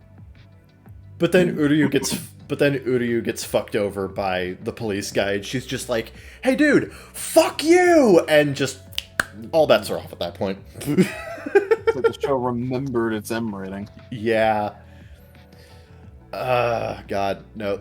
Honestly, I think that works. I think that works because, like, it kind of showcases how much more intense the situations get, where the characters don't have nearly as many scruples as they did before. So they're a lot more willing to do unsavory things, and that includes swearing, I guess. They are unscrupulous. They are without scruples. Yep. No, yeah, the dub of this show is... Mwah, I love it. I love the English dub for this show so much. It's great. It's firing on all cylinders. It's a great example of how loose scripting isn't necessarily a bad thing for a dub. Yeah. No, yeah. And yeah, it's one of my examples I point to where it's like, you know, it can improve things, you know? Yeah. It can improve things. Like, I kind of want to go through this show again at some point in Japanese just to see, like, the differences between the two versions, but, like, I don't know. Yeah. The dub is so fun. Yeah. I don't like the show in Japanese as much, and I think it's because I think the performances are a little bit more stock. Right. But that's just me. I did notice that there was kind of a point in the casting of the English dub to make all the actors seem more realistic and age appropriate. Like they sound about the age that they actually are. Yeah. Whereas I think the Japanese version, especially for the leads, makes them sound very young. Yeah. Which they are, kind of, but like they look, because of the anime, the way the anime renders them, they feel a little bit older than they are. So I think it makes sense for them to sound the same. Okay. Whereas I think the Japanese version is a little bit too stock. Like Yuki's voiced by a woman in Japanese, for one thing. So. Oh dang, she is. Or he is. Wow. Yeah. So. Yeah, that's one aspect, and I think that that sort of soft masculine approach really brings a lot to the part. I never would have figured that he was voiced by a woman in Japanese ever. Yeah, well, they're all about that, you know. Like Josh Gurley just fits so perfectly into the role. It just feels. Yeah, natural. I think everyone fits. I think everyone fits so perfectly. So it's just one of those things. Yeah, including Kent Williams, who gets to play God again. Again. You can't stop this man. Honestly, like fucking Deus is also an example of just Tatum going absolutely ham on the thesaurus. Oh yeah, and it makes sense. And Kent Williams selling it so hard. Oh yeah. If you need a guy to play God, Kent Williams is your man. Oh, abso-fucking-lutely. This dude's got a fucking amazing voice. Oh yeah. Yeah, no, the dub is so fun. It's so good. It's just brilliantly scripted, brilliantly casted, brilliantly acted by everybody. Like, I have no issues with this dub at all. It's so good. Yeah. And and this is a very because of its roller coaster pace, it's exceedingly bingeable. It is. It's really. I would legit call this a pretty good starter anime, honestly. It's really good. I know it's weird, but it's good for that. It's weird. It's insane. It's got just this amazing. It is a really good example of, if you want to get anybody to understand how crazy anime has the potential to get, you can show them this and they will understand. Yeah, and it's not too long, and it's nice and self-contained, and it's a complete adaptation. Yep. Which is always good. Yep. It works entirely on its own. Yep. And there's just a lot of fun twists and turns and set pieces. Oh yeah, absolutely. So yeah, there are some things that don't necessarily work for me. I think the biggest one by far is the ending. Which I think is just kind of okay. The ending is okay. So I have some I have some thoughts on the ending. So, first of all, the big twist that this the big twist is great. The big twist is amazing. Like, God, the last like 1/3 of this show is just God, holy shit. A lot happens in a very short amount of time. Yeah. More so than before. That moment where Akise is practically dying and he figures it out is one of my favorite moments. No, but even before that, when Yuki's parents die and just something breaks inside of him. Yeah. And he just goes absolutely ham. He's like, I appreciate that the show goes out of its way to make characters out of his parents, and especially his dad, who has a lot of let's call it depth, to him. And again, it's another great example of the show constantly pulling the rug out from under you. In that regard, the moment where I pointed this out, where he was hired to break the phone, but he doesn't know. So like he breaks the phone, which would kill his son, by the way. Yeah. I mean, if you know that, if you're listening to this, you know that. But yeah. But he didn't know, and Yuki's like, oh, well, he didn't know, so he didn't mean to kill him. He just meant to break his phone, whatever. Yeah. But then when the building is crumbling, he takes the parachute and leaves his son stranded, and you're like, oh no, And then when confronted about it, he stabs his ex-wife to death. She dies. Yeah. But then later you get like, when he's about to turn himself in and make amends, they have that whole reconciliation, and then he dies from 11 spoons. Yeah, and it's like it's constantly lightening things up again just to pull the rug out from under you. It gives you fantastic. It gives you just the slightest bit of hope that things might get better, and then yanks it away from you in a tragic way. And I love it. I just love that constant high and low, the way it just kind of, it has waves to it, the way that the show is paced. Yeah. And that's one of the best elements of it, is just every time you think something will get a little bit better, it gets worse. And then it's like, oh, it might get a little bit better. It gets worse. Someone dies. You learn, someone is hiding something that, changes everything about them. There's always some new wrinkle to be uncovered that makes the situation worse. Yeah. And that's one of the best elements of the Future Diary. It's just, it knows, right, man. It does an expert job of just setting up,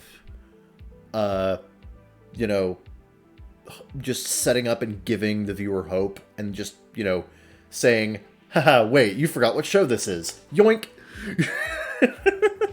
Oh yeah.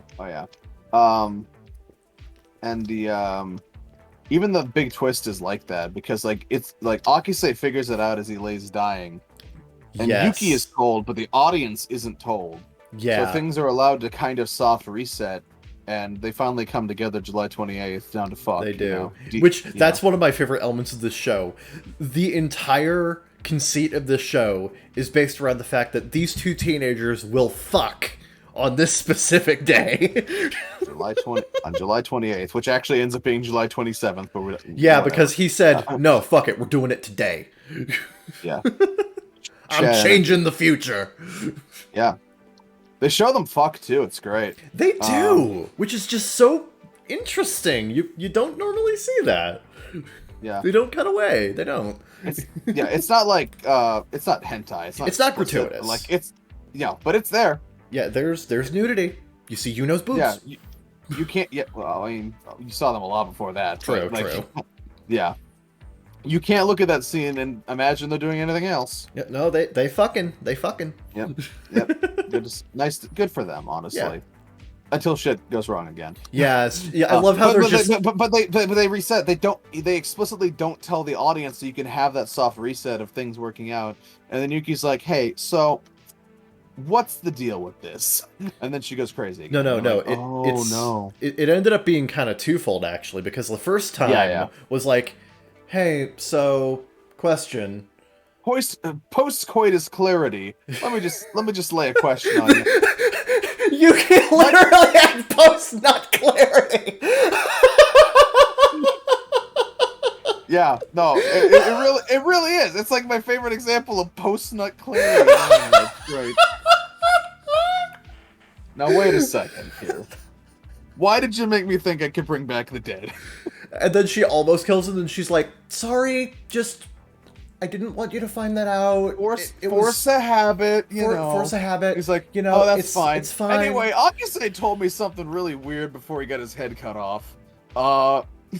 So apparently, he told me that you're God and that this is the second timeline, and then she's just like, okay, now I'm actually gonna kill you. Yeah, and then she just actually loses it. It's like, again, even in that small moment, it gives you a little bit of hope that something's going to go well, and then it takes it away. Yeah, it doesn't let the audience then, like you say, figure it out. Just to build that tension, to give that soft reset to build the tension up again. Which is a great way of handling that. Yes, absolutely. And then the actual sequence of the reveal is pretty astounding as well. Oh my god. I will say, I do appreciate how this show goes in just this weirdly existential sci-fi, like, timeline, time loop bullshit. I honestly think it's, like, super interesting and super entertaining. Yeah. And it makes sense, because, like, there's actually, like, foreshadowing at the very beginning of the show. The first scene is actually the moment where Yuno realizes that she can't bring people back from the dead because her Yuki had already died from the first timeline.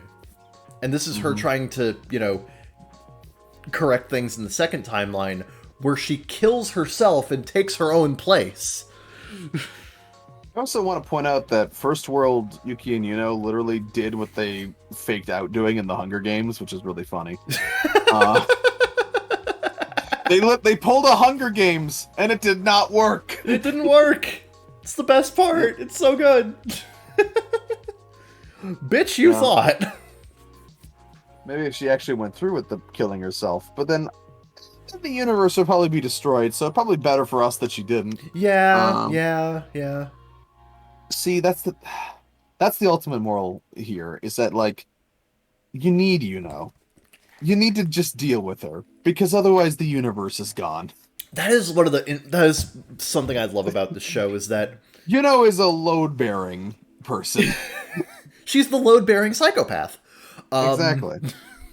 Needed for the overall stability of the universe. That is one of my favorite fucking elements of the show, is that there is a consistent thread throughout this entire show of various characters around Yuki being like, dude, I know your girlfriend is a fucking crazy whore, but at the same time, she's the least of your fucking worries.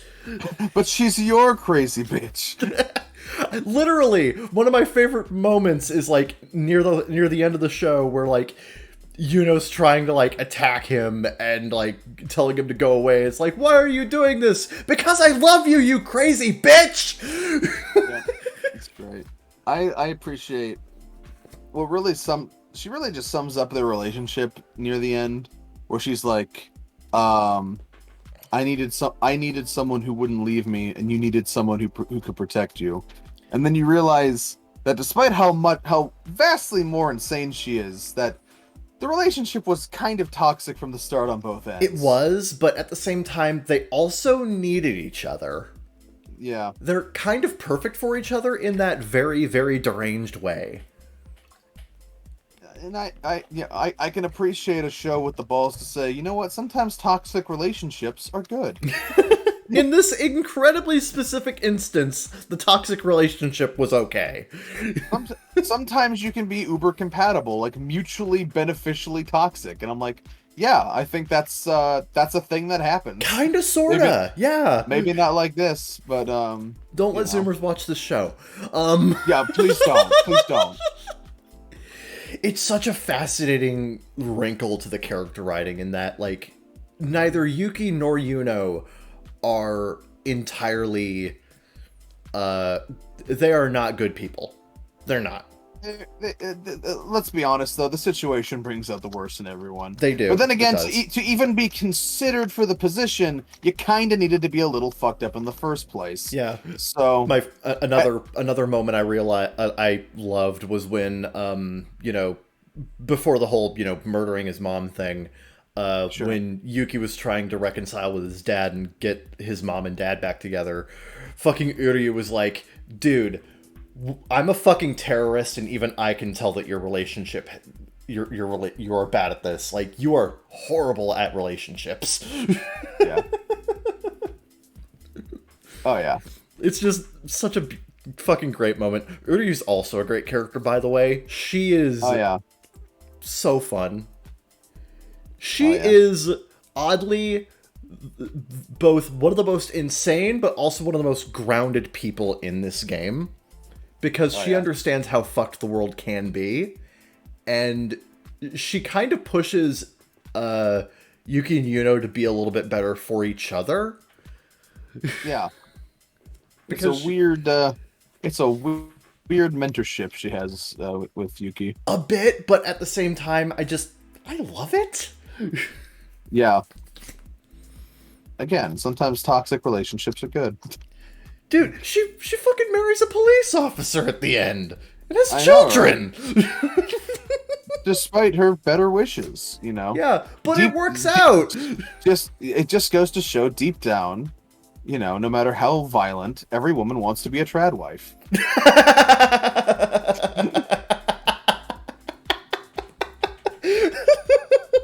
Don't let Zoomers watch this show. Don't let Zoomers watch Future Diary. They'll hate it. This might be the most anti-Zoomer show of all time. And I'm here for it. I love the audacity of... This show has such fucking audacity. Yes, it's audacious is what it is. The show is nothing if not audacious. It is the pinnacle of audacious and camp and just great. I love it. This is one of the few shows I even like the back of the box Funimation Blu-ray quote. You know those cringe quotes I hate all the time? Oh god, what was Funimation's quote for this? Every text could be your last. I'm like, that's accurate. It kind of is. It kind of is. You know, so like I normally hate Funimation back of the box quotes because god, they have the fucking cheesiest marketing in existence. But in this case, I actually love it. It works. It works for the type of show that Future Diary is. Yeah. It really does. Because, like, again, the show is just so batshit crazy. Oh, yeah. And has just this amazing sense of, like, just pulpy fun to it. That, like, that kind of, you know, a little bit too on-the-nose quote, just, it works. It really does. Yeah. And the tone really does shift all over the place. It's very adaptable. You go from pure existential dread and terror to whatever the fuck the murmur segments are, you know? You were shocked at how fast I was going through the show. A little bit. Initially, because, like, I had to take a few days break. Oh, yeah. I had to take a break for a few days just so I could be like, okay, buffer period. I do want to talk about the ending, though, because it's the one part that doesn't really work for me. Okay. All right. So I'll let you take point. So the actual climax and twist is great. Yeah. It's everything after that I kind of have a bit of an issue with. And a lot of that comes down to pacing issues. I think it's a little bit too drawn out for what it is. Too much random fighting. I think it's a bit messy in places. Some things don't quite get the build-up they should, or are just executed weirdly. Like, as nice as it is to see Uryu again, I think that whole development is, I hate to say this, but a bit of a Deus Ex Machina. My courtesy of Deus Ex Machina. That might have been the joke. A little bit, but at the same time, they explain it well, so like it kind of makes sense in context. I guess I just think it's kind of clumsily executed. I do find it very weird that she's just a demigod now. Yeah.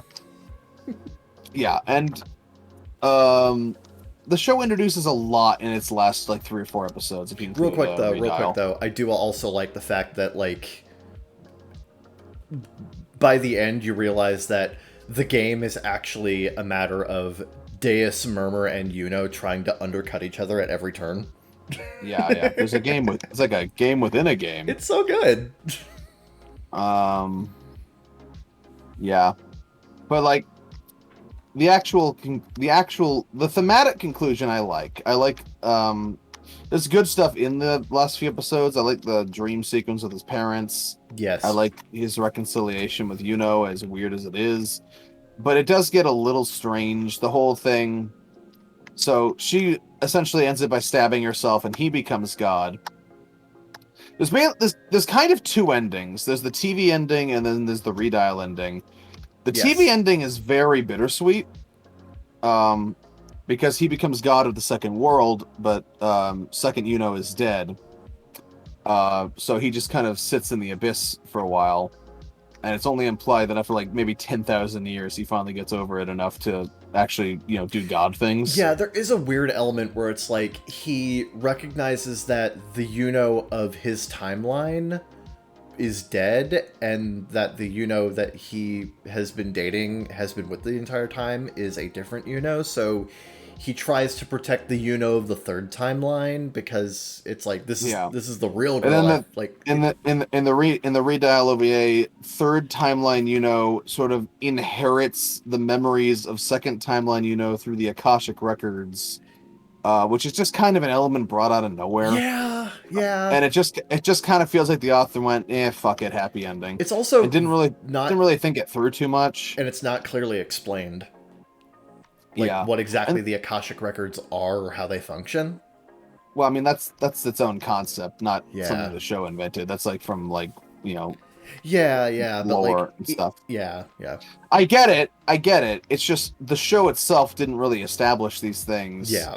And it's just it's convenient, but it also raises a lot of like weird questions about like third Yuno's own autonomy. Is she just a vessel for the memories of second Yuno now? Yeah. It raises a lot of weird questions, and like it feels. There's also like some weirdness, like how who is the demigod that is now second Uryu, just casually restarts the romance with the third world version of the cop. Yeah. And it's like, that's a little weird, right? Because that was like why is that a huge source of drama when it's but like when it's Uryu, she's like, fuck it. Yeah. It's a little weird. Like there's some bizarre prioritization going on there in terms and of... and it feels like, I know butterfly effect and all that, but it feels like the third world was set up in this really hasty way to sort of give everyone the best conclusion they could receive, which I really find funny in Third's case, because the best he could hope for is just being arrested and getting regular visits from 12th. Yeah. Which is really funny. I like the resolutions for basically everyone else. I just think Uryu and the main characters are a little hasty and not executed super. I think it needed to either be more vague or needed more time.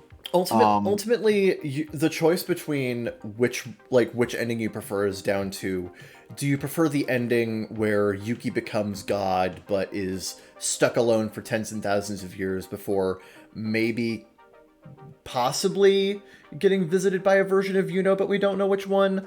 Or do you prefer the ending where we see how everybody, kind of... We see how it happens and how nonsensical it is. Yeah, like, do you prefer it's either do you want a bittersweet ending that's vague, or do you want it explained but it not to make a whole lot of sense, but it's happier, so Yeah, it's the ending is really a pick your poison situation, and it kind of it sours my mood on the show a little bit. Yeah. I can't give it the highest praises because I just, again, as Arcada has taught us, the ending is paramount. Yeah, honestly... And unfortunately, I think the last bit of the show is just kind of which is a shame for how smooth a ride it was up to that point. Oh, yeah. But, like, execution-wise, I can't really get on board with the ending. It's just kind of okay. Yeah. It's fine. It's okay. It works. Like, it wraps things up, but at the same time, it's messy, the pacing is whack, and there's just very bizarre prioritization in terms of how certain developments are presented in a dramatic context. I like this ending on paper. I don't love it in execution. Honestly, if this show had like about, I don't know, 3 more episodes, it could have, I don't know if it needed... I don't know if it needed more episodes. I think it just needed to use its time smarter. Probably, yeah. I think it's just the last 3 or 4 episodes, including Redial, is just a bit of a misprioritization of time. And that's kind of where some of the executional faults lie in. Yeah, because there's a surprising amount of time that's just spent with Uryu and Murmur just having a fucking shonen anime battle. Yeah, the shonen anime battle, the random half a beach episode that happens. Yeah. You know, Which- some sequences are a little bit elongated out. I feel like in her culmination, second has like 3 different ignored epiphanies before she actually gets the point. Yeah. You know? Like, I feel like she could have gotten the point a little bit faster. Yeah, it's like there's a lot, and it's a little overstuffed and not super well executed. Yeah. It doesn't detract too much from my recommendation of the show, but I do think the show I would have a higher score and a bit more ready recommendation if the show had a more solid conclusion at the end. But it just kind of doesn't. Yeah, and that's a shame. But the journey getting there, this really is a journey, not a destination kind of show. Mm-hmm. Yeah, no. So the general experience is really good. Yeah. It's still a super fun show. I don't regret spending my time with this at all. It's definitely worth watching and sticking through with. It's just you're going to be pretty mixed on the ending. Yeah, this is really like. This is kind of like the inverse of our Shauna episode, where like the journey had some bumps, but the ending is absolutely transcendent. Yes. Where this one is like the journey is fantastic, but the last stop is kind of. Yeah, it sucks that Mike isn't here so that I can make this joke and have somebody get this, but I describe this as the Mystic Timbers of anime, comparing it to an actual roller coaster, which is a really fun, really exciting roller coaster, but the ending just kind of like peters out. It just kind of peters out at the end, and you're. I need you to explain to that. How does a roller coaster peter out? Like, can you explain what that is about? So with Mystic Timbers, the biggest element of the ride was at the end of the ride, you enter into the shed, where like the whole thing with Mystic Timbers is like you're not supposed to know what's in the shed, and it's a complete mystery as to what is actually in there. And like when you actually go into the shed, it's just kind of this dark-ish room that has a projection of like one of 3 things on it. It's like either like a bat monster or Garfield.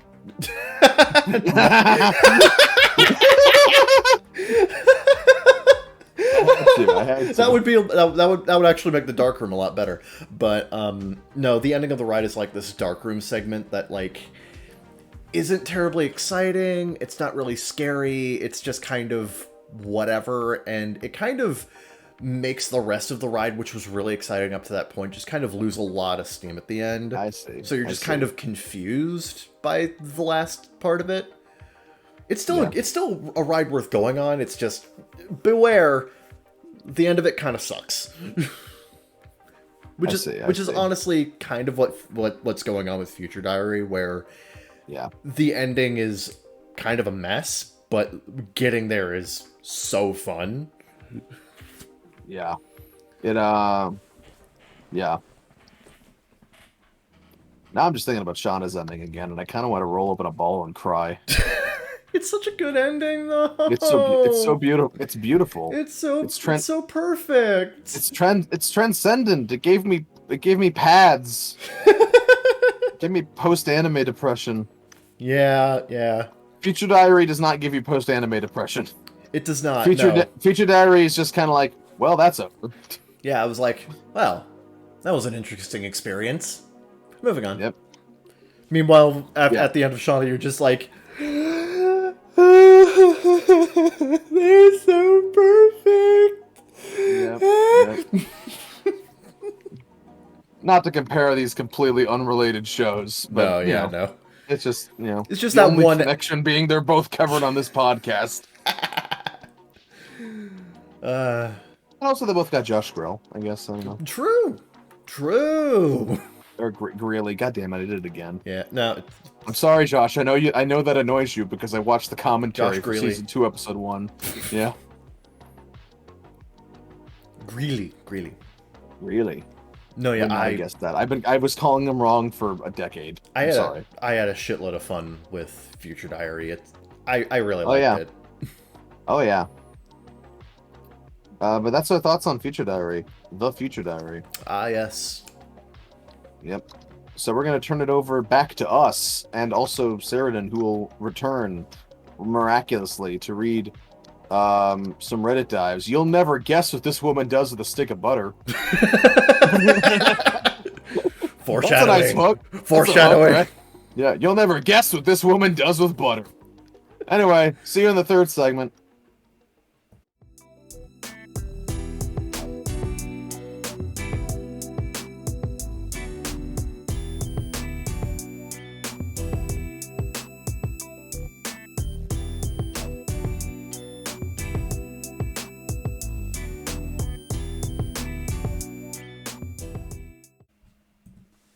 Hey, welcome to the third slash third segment.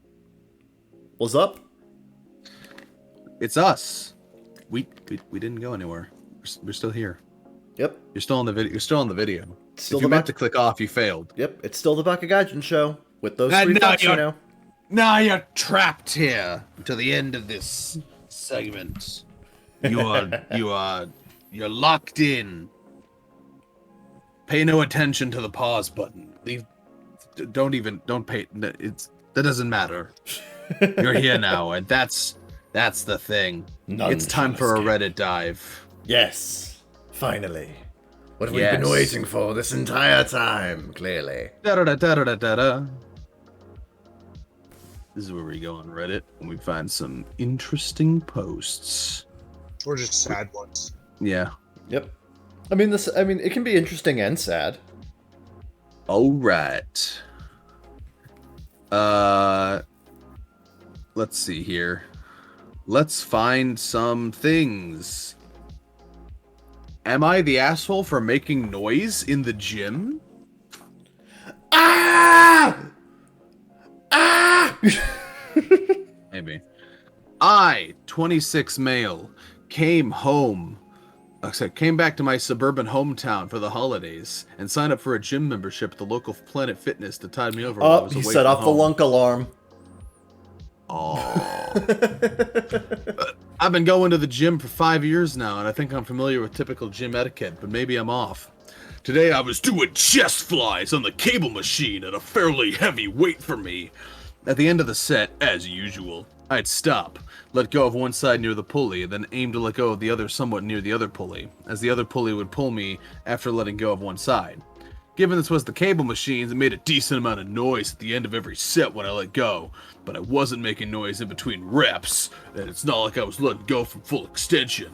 After 2 sets, a person, I don't know, 30 to 35 M, came up to me and admittedly and asked me politely to make less noise. Fair enough. For clarity, this person was another gym goer, not an employee. Afterward, I tried to move more gently, let go of the cables near the pulleys, maybe 4 to 6 inches on both sides. This still made a bit of noise, but no more than any other machine might make. The guy came back and said something along the lines of, I already asked you to stop nicely. This is dangerous, it might crack the weights. I'm not gonna ask you again. There was a bit of a back and forth, but I said, I'm putting it down lightly. I'm not gonna gently place or touch down the weights. Letting it go near touching is already more than a person typically does. He's also said this safety worry was that the noise might distract people lifting weights. But who doesn't expect noise in the gym? First time this happened to me. Normally I'd have my headphones on, so I never thought about this either when I use the machines or others do. Am I the asshole or in the wrong? You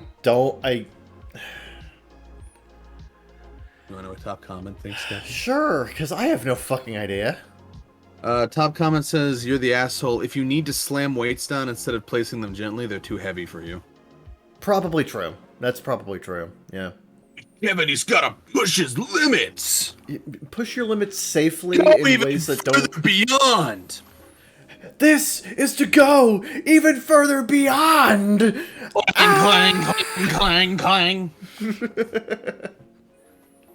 Yeah, no, if you're making that much noise to the point where it's like it is very clear that you cannot even put it down gently, then probably some people might have stronger opinions on this than me, but as someone who doesn't go to a gym, I don't care. So I'm gonna say I don't care. Okay, fair enough. Make noise. Don't make. First of all, almost everyone in the gym has something on anyway. So it's like, who fucking cares, right? You know, people who don't exercise to music are freaks. Right. So, you know, this seems like a bit of a non-issue to me. But he has an edit. Okay. Edit. This blew up a bit more than I was expecting, but it seems like there's a bit of a theme with the comments. Worth calling out 2 things. 1, Planet Fitness staff was never involved, and whether or not there's a policy, I'm not sure if that's relevant here, given Planet Fitness didn't feel it was necessary to say anything. I've done this exercise here a few days now, and I think the noise is a lot less than some of you are assuming. Honestly, I think the guy went and searched out for staff. He just wandered through different areas at one point, but for whatever reason, they declined to get involved. 2, the way the exercise is set up, the weight does not return to rest at the end of a rep or set. The weight is indeed controlled throughout the entire exercise. Given 2 cable machines left and right are used for the exercise, it's pretty hard to return the weight gently at any meaningful weight because you're off balance once one side is put down. Reddit thinks he's an asshole. I'm with him though. I'm like, yeah. I mean, like, I guess they're gonna fall. Yep. You know. If you know, I honestly think I think the opposite of that comment. I think that if you can place them super gently, you don't have a meaningful amount of weight on there. I guess. You know. So I actually think the opposite. Maybe I'll ask my brother. He goes to gyms. I was gonna say, do any of us actually go to gyms? No. Are we qualified to talk about that? No. This is way outside of my wheelhouse. You know what? I'm gonna save this one. I'll ask my brother, and I'll report back later. Okay. Okay. So my official verdict is who the fuck cares?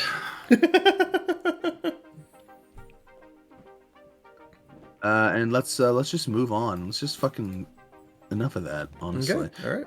Kevin, here's a medium Tifu for you. Oh, fun. Wait, god damn it, copy paste fucked up again. God damn it. Well, why did you copy? Okay. All right. Today, I fucked up by forgetting about a zucchini. We've all been here. Ain't we all been here before, fellas? This actually happened last night, but it's taken me a while to find the words to describe the horror. Oh. 2 important details for this story. My husband keeps onions and potatoes in a basket in our laundry room. It has no windows and is cooler, so they tend to last longer. Also, we live in the Midwest, and those of you who live in the Midwest know that August brings an abundance of zucchini. Oh yeah, it does. Leave your car unlocked, someone puts zucchini in it. Front porch, zucchini gets left in a bag. You get the picture.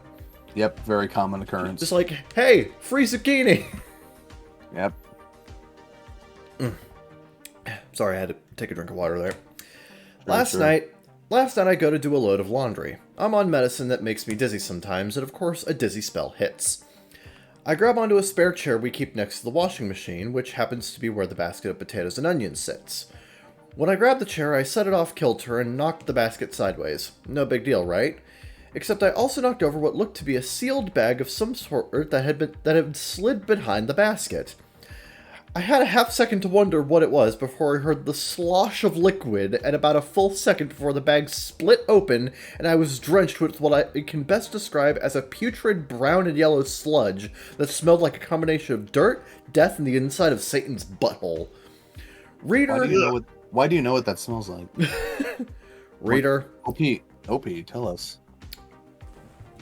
It was bad. Sure. I immediately started dry heaving and yelling for someone to help while trying and failing to reseal the bag. Against my better judgment, I look in and see what's left of his zucchini swimming in a cesspool of putrescence. That seems much... That's a good word. It's a good word. I love it. That seems much larger than it should be. I realized that somehow a zucchini got placed down here and died a slow, sad, and smelly death when we forgot about it while it marinated in a sauna of ethylene gas just waiting to punish me like I'm the main character in an Old Testament story. This happened to my buddy Keith. Man, a lot of things have happened to your buddy Keith. Oh yeah. Man's led a hell of a life. Yeah, you're kind of ruining the joke by acknowledging it, so... My teenagers come running in and both immediately join me in the dry heaving. Oh, sweet dry heaving party. Mom, what's going on? Shit, we dry heaving?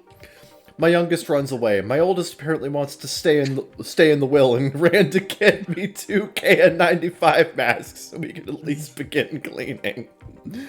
At some point, my husband gets home from walking the dog, wanders in confused, and also begins dry heaving, but after a solid 30-minute effort, we managed to get everything cleaned, trashed everything the putrescence touched, and bleached the floor because it was everywhere. I have taken 2 hot showers and I still feel like I smell it on me somewhere. Next summer, this is a zucchini-free house. TLDR, forgot about a zucchini. This is how racism starts. TLDR, What? forgot about a zucchini, took a shower in the after effects of biodegradation. I mean, we all forget about biodegradation sometimes. Yeah, no, fucking rotten zucchini is rank as fuck. Rotten produce in general is rank as fuck, but zucchini especially. Yeah. Oh, God. I could smell this story as I was reading it. That's really bad. Sarah, didn't you want to read, or are you busy? I can read. Okay. Here you go. Yeah, don't forget your zucchini. It'll come back to haunt you. Tifus, how wonderful. Medium. Just a medium Tifu.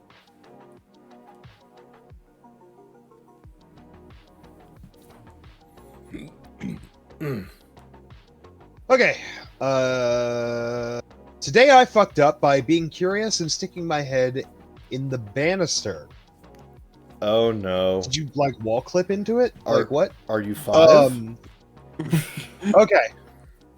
Today I fucked up by sticking my head between the banister poles. This happened to me, 22 female, yesterday. I'm home for the holidays at my family's place, and they have this old metal banister. Banister is made up of thick metal poles, not up to code, that extend from the stairs to the ceiling. For some reason, I got the idea of trying to stick my head between the poles. Every time I walked past the bars, the same idea would pop into my head. I began to place my... Okay, that's really fucking weird. Suicidal. I began to place my face against it to get a rough idea if it would fit. Much to my surprise, my head actually did fit, but I got a little tight by my ears and temple. Still extremely curious, I waited for my family to leave the house for work. Yes, he wouldn't look like a dumbass. Boy, is that going to backfire. I can see how this is going to go. I waited until I was alone and no one could help me. Right, I work remotely. Around 3 p.m. I decided to try bringing some butter with me, just in case. What? Well, I'm glad you thought ahead. Bring me the I didn't butter! expect anything to go wrong, though. I walked up to the bars and placed my butter beside me. I grabbed onto the bars and began to push my head in. Just as before, it was a little tight by my ears, but I kept pushing anyway. And suddenly my head was through. I was actually a little proud of myself for getting in. What? Is this a fetish? What? Who does this intentionally? Who does this? My pride quickly vanished as I realized I couldn't get my head back out. I tried not to worry at first, moving up and down, twisting around and pulling the bars, but... Excuse me. But nothing seemed to work. A little panicked now, I grabbed the butter and spread it on my ears and the bars. I pulled with all my might, but my head wouldn't budge at all. I must have spent at least 30 minutes trying to get my head out. I was very flustered and covered in butter. That is a sentence I did not know. What I forgot to mention was 45 minutes earlier, I ordered a pizza. Oh no, I'm stuck! Right, after 45 minutes of struggling, my family started to arrive. Much to their amusement, they found me stuck in their railings. After they laughed for a while, they decided to help me pull the bars, but even with them pulling, I still couldn't get my head out. They began questioning me as to why I ever stuck it in there in the first place. Eventually, after an insane amount of time, lubricant, Crisco grease, baby oil, and 3 people pulling on each side, I was able to slip my head out. TLDR, I wanted to stick my head between the banister. I got really stuck and needed a lot of help. OP, you're a fucking idiot. Oh my god, top comment. What have we learned today? When you're giving the banister's head, make sure you have lubricant ready from the start.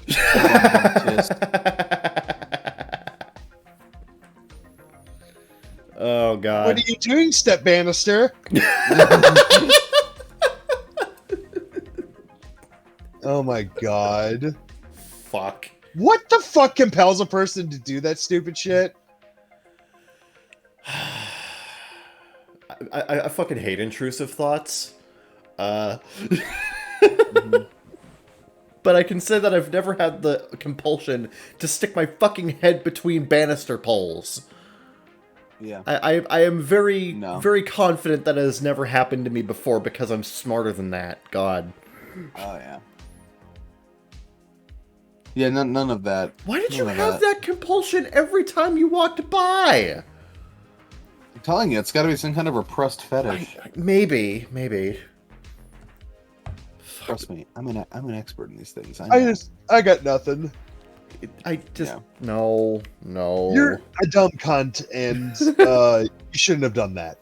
Like, every survival instinct should have told you shouldn't have done that. Yeah. Not good. It's pretty bad. Let's see here. Back to me. Am I the asshole for keeping the scratch ticket a sore loser didn't want?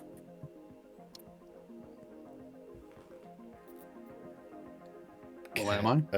I don't know. Oh, well, let's get into it. Yeah, let's find out. Greetings, Aita. I find myself in an ethical quandary. A bunch of friends and I made a stupid bet 364 days ago. 10 people threw $20 into a pot and weighed themselves. Whoever lost the most weight come next New Year's won the pot. Oh, I see. I understand now. Ah, okay. I had completely forgotten about this bet until I tried to decline attending the weigh-in for the prize. And when I tried to demur anyway, I was told, and this is a direct quote from the girl who called me, "No balls." Thus I had to go. I wanted You're to getting skip called out, man! I wanted to skip and just give up the 20 because I've lost a fairly significant percentage of my body mass over the last 9 months or so, and just didn't really want to talk about it because I was doing it more because I was developing a second chin than for people to praise me. Yeah. Also, cheaper medical insurance. One of the 10 people is a hyper-competitive type who tends to be an incredibly sore loser, especially when he feels blindsided, which is most of the time when he loses. So I assumed I won and stopped at the convenience store for 10 $20 increments of voluntary taxes. Read scratch tickets. Voluntary taxes. If I didn't win, well, I've spent more on dumber things. Wound up winning anyway, thus I offered up my peace offerings. Everyone grabbed a scratch ticket. Except the sore loser guy. He said, "Nah, fuck you, man," and went off to sulk. Offered again and was told to back the fuck away. So now I had 2 tickets to scratch. A couple people won a little bit of money, a few got to play again amounts of money, and the ticket I'd picked for myself was a dud. So I scratched the sore loser's ticket. It was a winner. So much so that I blurted out, "No fucking shit." It was a $1,000 winning ticket.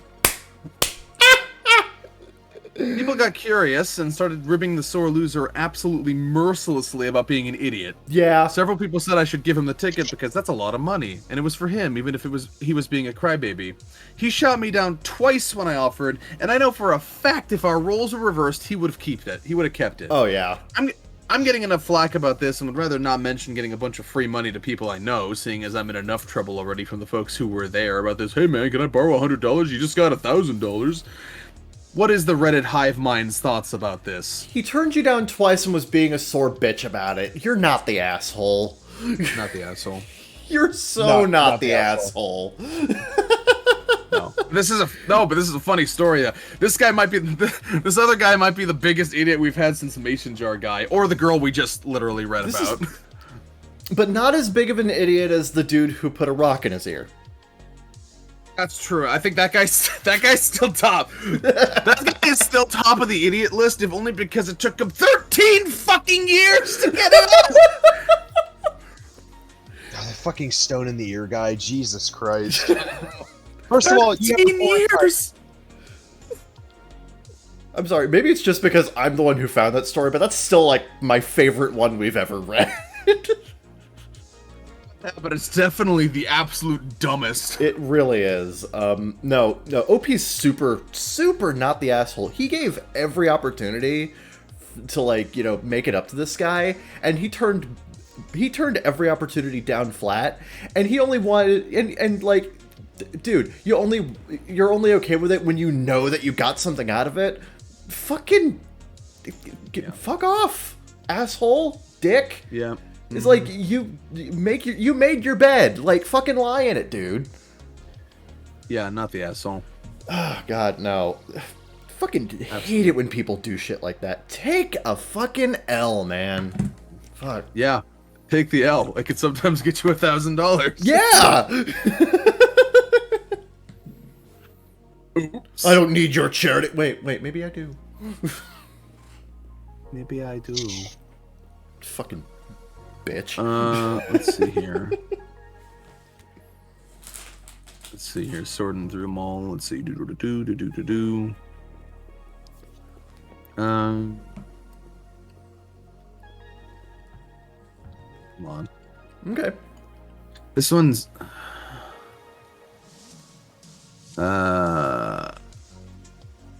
Okay. I guess you can have this one. I wanted to make sure it wasn't a repeat of one we had before, because I'm like, this one sounds very familiar. But This okay. one, this made you pause for a second. Alright. Am I the asshole for getting upset when my sister-in-law gave my newborn nephew a gag gift? Probably. I mean, if you're gonna give gag gifts to anyone, give them to babies. I just had a baby a few weeks ago, and my sister-in-law came to visit. She brought a gift for the baby, which I thought was really nice. However, when I opened the gift, it was a book called The Baby Owner's Manual, with a bunch of jokes and sarcastic comments about parenting. I was really offended and upset by this because I take my role as a parent very seriously, and I don't appreciate being made fun of. Oh boy. This person's gonna become one of those fucking parents who thinks that because they gave birth they're entitled to everything. Yeah. Oh god. When I confronted her about it, God, she just laughed and said it was a joke and I shouldn't take it so seriously. She's right. Correct. Fucking Correct. unclench. Unclench. You're not giving birth anymore. I told her that I didn't find it funny and that I didn't appreciate her giving my newborn nephew a gag gift. My husband and brother sided with her and said I was overreacting. Am I the asshole for getting upset about this? Yes. Yeah. Yes. It's a joke. It's Learn not. to laugh at yourself. It's not a joke. It's not a gift for you.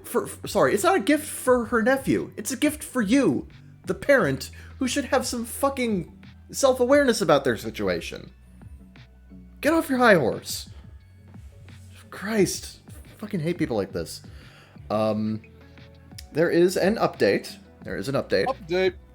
Hey everyone, I just wanted to give an update on the situation with my sister-in-law and the gag gift she gave my newborn nephew. Yes, I know what thread I'm on. Get on with it. After I posted about it, I received a lot of feedback from people who pointed out I was in the wrong. I realized that I was being overly sensitive and that I shouldn't have gotten upset about a harmless joke. Yeah, no shit.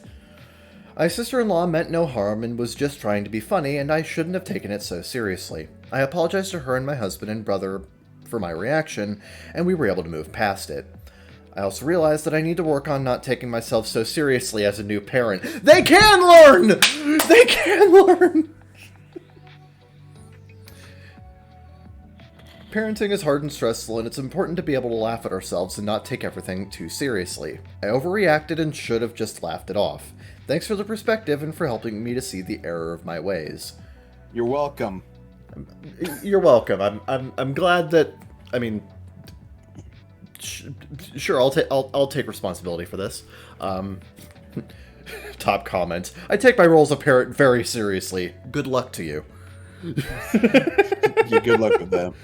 Good luck to the kid and the husband and everybody else around her who is going to have to tiptoe around her. Oh yeah. God, Oh, yeah, yeah.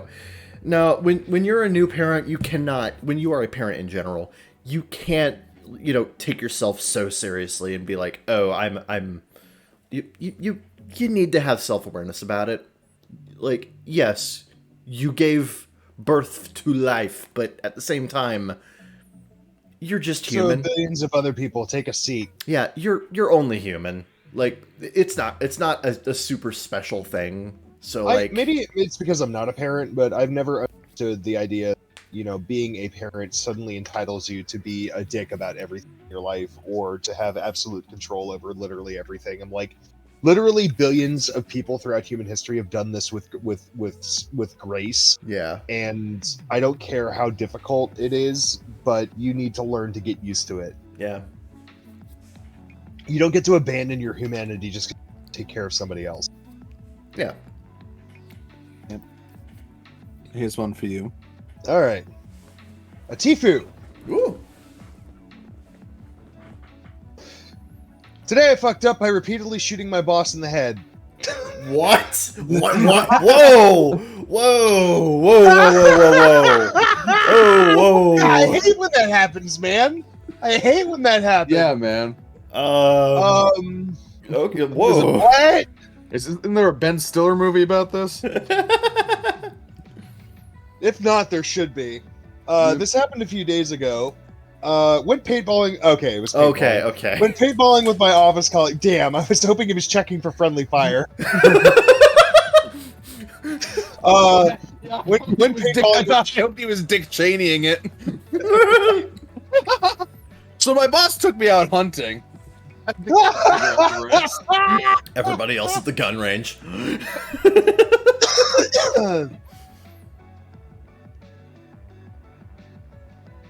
Hold on 1 second. I feel like people don't make fun of Dick Cheney enough anymore. Go fuck yourself. Go fuck yourself. Go fuck yourself. Go fuck yourself. That was Dick Cheney as a Walmart greeter. Oh yeah, of course. Anyway, this happened a few days ago. Paintballing with my office colleagues as an end of the year celebration. In a game, I ran to the edge of the arena hoping to flank the other team. Two people on the other team had the same idea, and we found ourselves in a standoff between some wooden cover. I shot the first person quickly, and they called their hit and went away. It was then between me and one other guy. I'm going to call him Dave. Hi, Dave. Hi, Dave. You're in the thick of the shit, Dave. This is war, baby. Instead of wearing a full helmet, Dave only wore a mask, which left the rear and top side of his head uncovered. Oh no. That was his mistake. Right, for those of you who don't know, paintballs fucking hurt. Yes. They hit you. You can very easily get heavy bruises or welts from them. Yeah. Instead of unluckily for him, the top of the head was visible to me through a slit in his wooden cover. I considered for a moment what to do. Do I shoot him in the head and cause immense pain and agony? Do I wait? Yes, always. Do I wait for a shot against a more protected part of his body? In the end, I thought I only needed to shoot him once for him and I to be on our way. And by wearing a mask and not a helmet, he full well knew what could happen. So I steadied my aim and shot him through the gap in the wood, clean on top of his head. I heard a scream, "Ah, you bastard!" But he didn't call the hit. He didn't even move from his position, so I shouted, "Call your hit," but he didn't respond. I am sure he heard me because I saw his head turn slightly when I spoke, but he didn't call his hit. So I shot him again, and again, and again, in the exact same spot on the top of his head. With each shot, he let out a grunt, but he did not call his hit. It was kind of satisfying, actually, seeing the paintballs explode on top of his head. You fucking sociopath. At this point, his head is a yellow-red paintballing mess, but yet he still does not call his hit. Eventually, a marshal comes nearby, and I tell him that he does not call his hit, but as you can see, he's covered in paint. The marshal tells me to shoot him once more to see it for himself. So right through the slit of the wood, I shoot him in the exact same spot on the top of his head. He doesn't call his hit, and the marshal pulls him out and escorts him away. I then see him after the game, crying his eyes out, holding a bag of frozen peas against his head, walking towards the car park. Turns out it was my line manager, my boss. I'm not sure whether to tell him it was me that shot him after the Christmas holidays. TLDR, repeatedly shot someone in the head with a paintball gun, causing them a lot of pain, and then found out it was my boss. Edit 1. I did not expect this post to blow up. To those of you who are worried I did serious damage to him, he is mostly fine, I think. He has a sore head and was quite embarrassed from crying in front of the staff. It was your basic rent to the public paintball gun that did not possess any real dangerous power behind it. Though getting shot in the exact same spot over and over probably increased the pain quite a bit. Yeah. Now, someone said he will recognize my voice. I didn't think about that. Fuck. I am sure my voice from within a paintball helmet at a distance from behind some cover was heard, but probably not super recognizable given the circumstances. I don't think he really got a good look at me, so I think I'm in the clear. To be sure, I just checked my calendar for the coming work week and could see my boss has scheduled a meeting for everyone that attended the paintball event. Depending on how that goes, I may post a further update in the future. We should check on this again. We should. Yeah. Also, your boss should have called a shot. Yeah, if he didn't want to get shot again, he should have called a shot. This was his fuck up, not yours. You're not the asshole. Anyway. I scrolled down. We were all told the rules at the start, and he also saw his teammate get shot and call their hit. So he knew that calling the hit was a thing. Maybe he just thought headshots didn't count or something. I don't know. No. No, they count. Did it hit you? Call your shot. Is it a part of your body? Anyway, so that's a fuck up. Yeah, Let's yeah. see here. Honestly, I think it's more of his boss's fuck up, but whatever. All right. Today, my boss fucked up by not calling his goddamn shot. Yeah, you didn't fuck up. Unless you tell him. Then you fuck up. Yeah. But you didn't, so you didn't fuck Now up. you fucked up. Now you fuck. My boss fucked up by not calling his damn shots. Alright. Large Tifu time. That was medium, by the way. Large Tifu. Today I fucked up by giving myself a tap water enema while unknowingly having a ruptured appendix. Yeah, that's a big one. Ooh, that's a big one. This happened Christmas Eve. The day prior, I was pushing carts at work and felt like I had a pretty bad constipation. I took some Advil, which seemed to help, so I finished my shift and went home. The following morning, on Christmas Eve, around 4 a.m., I decided to try to give myself an enema with a reasonable amount of liquid, around the size of a large fist. After 2 of those, I managed to poop and finally thought, finally, some relief. Oh, how little I knew. Within a few seconds, I feel like there was a bowling ball in my abdomen and a searing pain throughout. I scream at the top of my lungs. I sit doubled over on the toilet, wailing for several minutes. Sweat begins to pour out of me as fast as it can, and soon my mouth feels dry. After several minutes of adrenaline dulls the pain at least slightly, I manage to take some Advil and try to wait a moment to see if the pain will lessen before I figure out what to do next. There was no relief to be found. I stumble down the hall to my father's room, wailing and writhing in pain. I pound on his door, ask what the strongest pain medication he has is, and tell him I need a doctor. Oh, Redditor, you can't take my strongest pain medication. It's too strong for you. Anyway, after a moment, he begrudgingly gets dressed and tells me to get dressed and grab my phone and wallet. I put on flip-flops, to which he protests. I tell him there's no way I'm getting socks and shoes in my current state. I limp over and drag myself into the passenger seat, then my father drives me to the nearest emergency room. Every bump in the road hurt like fucking hell. Oh. When we got to the hospital, I limped over to reception and quickly said, I gave myself a tap water enema. I'm in severe pain. I need pain medication, please. After a wait that felt like forever, and explaining to a couple more people, I was rolled off in a wheelchair to an emergency room. After explaining a couple more times what happened and how desperate I was for pain meds, they finally gave me some. Within minutes came the feeling of sweet relief. Due to the profuse sweating from the adrenaline response, my mouth was dry and desperate for some water. After begging a few times, they allowed me 1 cup of ice chips. They didn't want me eating or drinking anything before the surgery that I was likely about to go through. Yeah.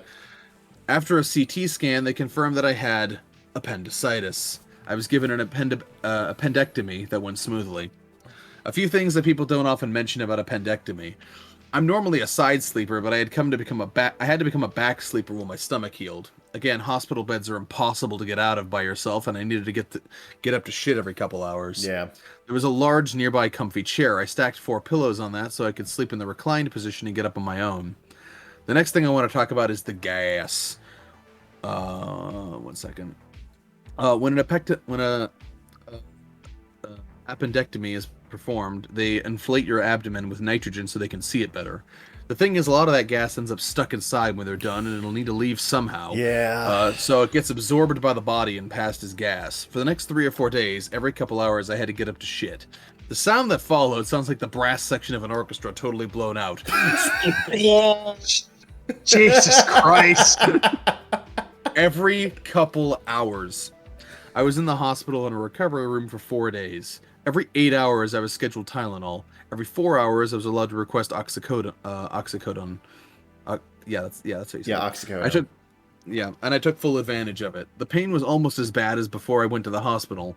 In my chair, I phased in and out of sleep, interrupted by restroom breaks, blood tests, IV bags, couple visits from family. By the way, if someone's recovering from surgery, let them rest. You can visit when they're better. Yeah. Rest is the best gift you can give them at that time. 6 days later, I'm almost back to 100%. Probably another week until I can go back to work. That enema hurt like fuck, but I'm glad it at least got my appendicitis found out. Merry fucking Christmas to me, I guess. Merry Christmas. You have a Good burst job, appendix, fucking dumbass. dumb fuck. Mm-hmm. Oh That my Burst god. appendices are actually extremely dangerous because once that disease spreads into, once it bursts, the disease immediately starts spreading to the rest of the body, and it can actually kill you. Oh yeah. So, The appendix is so fucking interesting because it doesn't do anything particularly useful, and it just exists as a maybe potential ticking time bomb. Yeah. yeah. Thankfully, the signs are usually really like they come on really early because you'll feel extreme abdominal pain before as it starts to swell. Mine was really interesting. So I was in 3rd grade, and Oh, mine you've was, had your appendix removed. yeah. So mine actually was wrapped around my intestine Oh. when it Oh. started to swell. So it That's not caused supposed to do that. So it felt like I had really, when you have really bad constipated gas and you have like an abdominal sore, like that's what it felt like, but it was extremely painful.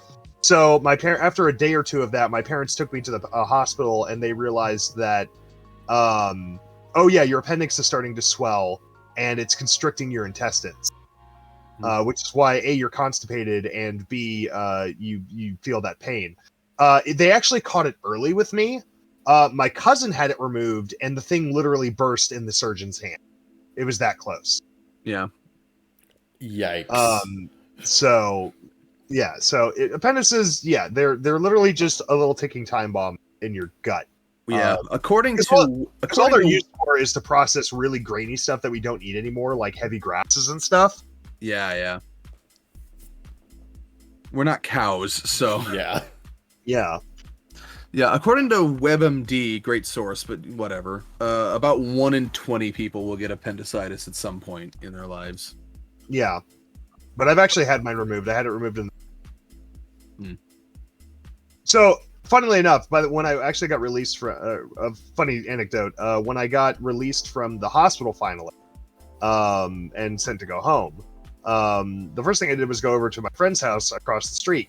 Now, I was good enough that I could walk and stuff, but my stitches hadn't fully healed. Sure. The little bastard devil son, or devil little brother of my best friend at the time, the first thing he did was he came up and he punched me right in my stitches. Oh, little shit. Yeah. Oh yeah, Malachi was a piece of shit. Oh yeah, He no. worse than hell. Little bastard. This is a call out post. Malachi, if you can hear me, I hope you rot in hell, you son of a bitch, you little Jehovah son of a bitch. fucking 20 years later. Yeah, fuck you, you little shit. Anyway. But yeah. Yeah. So yeah. God, what a little turd, Jesus. Let's see here. Kevin, here is a medium Tifu for you. Ooh, fun. This one's a little older, but if you dust it off, it's still pretty good. Today I fucked up by bringing a second glue to the toilet. Yeah? Oh, okay. Yeah. Oh, super glue. Okay. Oh, you want me to just like wait? Second. Okay. Okay. I will. Here you go. Back out.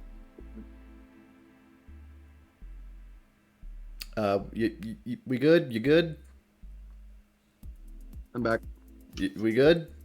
Yeah. They needed. I brought my stocking up here and forgot about it. Ah, okay. Anyway, second glue equals super glue / instant glue, apparently. Sure. What are you? First glue equals not that, I guess. So this happened many years ago when I was around 11 or 12. Fucking country is stood from. I have no idea. I was home alone after school. My mother wasn't back home from work yet. We lived together, only 2 of us. I know it's not a good habit, but I used to bring something to read to the toilet. Usually books, magazines. This was Why isn't it a good habit? I have no fucking idea. This was before smartphones were a thing. Sure. But this time, I don't know why, I decided that I will use the time on the toilet more productively. I had a small rabbit figure made of porcelain that my grandma gave me for the Easter some time ago. Again, I really want to know where this guy is from. It looks something like this, and he posted a picture, so I will include that in the video. Sure. Its ears broke off one day, so I decided I will fix it while taking a shit. I know. Other people must spend... I've never had a shit long enough for me to be like, yeah, I'm gonna fix this porcelain figure or anything of that caliber. Like, has anyone ever had a shit so long you're like, let's do arts and crafts while I'm doing this? No. No. And if I have, I was busy. But yeah, he says, I know. Anyway. I took a super glue to the toilet, and as I was sitting and gluing the ears to the rabbit's head, a drop of glue dropped down on my private parts, just on the side of my dick. It really was super glue, because I didn't even have time to react. It was immediately glued to my right thigh. Oh, I've seen this. This is American Pie 2. I had no idea what to do. I was really shocked, and I was just desperately waiting. It was glued so uncomfortably that I couldn't stand up from the toilet to walk. To be honest, I think I didn't even try. The glue was pouring from the tube, and my fingers were glued together, and I decided I could at least try to wipe my ass and deal with my private parts later. But of course, the toilet paper was also glued to my fingers. It was a total mess. My mother arrived home a few minutes after that when I was still sitting on the toilet. I told her what happened, and she burst into a big laugh. Having trouble to stay standing on her legs as she thought it was very hilarious.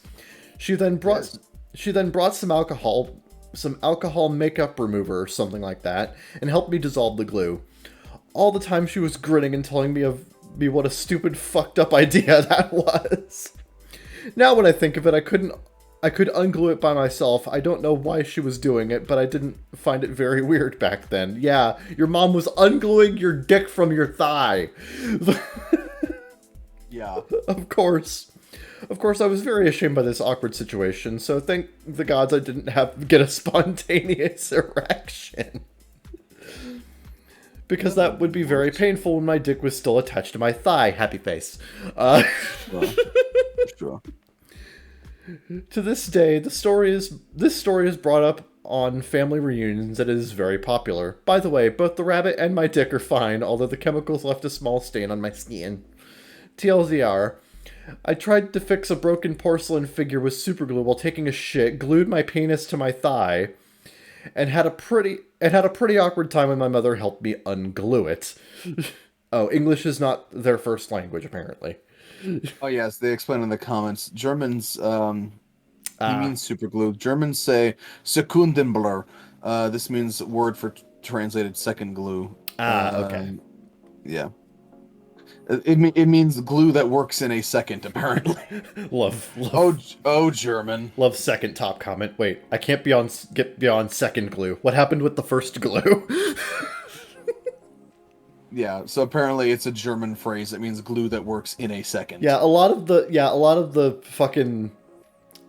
comments are just talking about, like, what the fuck is second glue? I was supposed to bring a first glue? Yeah, no, that's straight out of American Pie 2. It kind of is. Yeah. Your mom. Sarah, and I sent you one. Oh god. Oh boy, here we go. Oh, Controversy. Oh boy.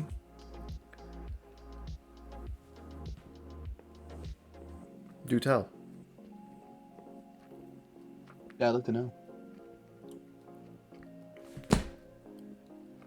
I'm hanging I on. don't know what it is. I mean, I know what it is. I just don't know what it contains.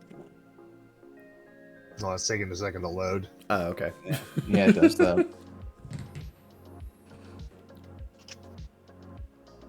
Alright, am I the asshole? Apparently, okay. Am I the asshole for telling my cousin how his wife related about their cheap wedding? Oh, god damn it. More another wedding fucking shit. Wedding. More Dude, what? the front page. Dude, the Stop front page is having so. weddings! Everyone who has a wedding is a miserable cunt! Jesus The Christ! front page was so full of wedding shit today. I guess Fuck people get I guess people just. Everything about weddings. I guess everyone is getting married around Christmas just for extra headaches. I guess there's so much wedding shit. I was like, I'll just pick the one that seems the most fun. The only ring I want is one around my dick. Anyway. All right, here we go. And this is a long one because she likes to prattle on she likes to fucking waffle on. My 24 female sister, my 24 female sister, 30 female, is getting married. Good for fucking her. Her and her fiance are going all out, no expense to spare, just like she always said she would. It's going to be an extravagant affair with hundreds of guests, and she's thrilled planning it. Our antisocial cousin, 31 male, makes pretty good money as a software engineer, but he has no social awareness and is extremely cheap. He would literally sleep on a dirty mattress on the floor with nothing in his house but a TV and a console if his wife let him. Based. Women are angry because that's all men need. Our antisocial cousin, 31 male, makes... Now my sister and I happily identify as materialistic. I didn't know that was a gender. Congratulations. But man, that community just expands every day. It's beautiful. Mom, Dad, I'm materialistic. Mom, Dad, yes, other daughter. I'm a capitalist. Get out of this house! Yes. Get out of this house! Relatable. Yes, my pronouns are cash/card. Paper/plastic? Yeah, I'm capitalist, but I lean more plastic than paper. But he meant we're gonna get canceled for this. But he negatively when he says it. Since my sister started planning her wedding and gushing about it to me and some other people, not him, he always butts in with some smarmy, whatever the fuck that means. Are you British? British alert, maybe? Smarmy remark about how weddings are stupid. What kind of stupid woman would spend tens of thousands on a wedding and brags about how he married his wife last year in their backyard and his ring was $200 from a strip mall and said she was ecstatic. This guy's got it made. This dude's got it right. Right. Today, my sister was gushing to me and my mom and some female about her bachelorette party. My cousin came not British. Okay.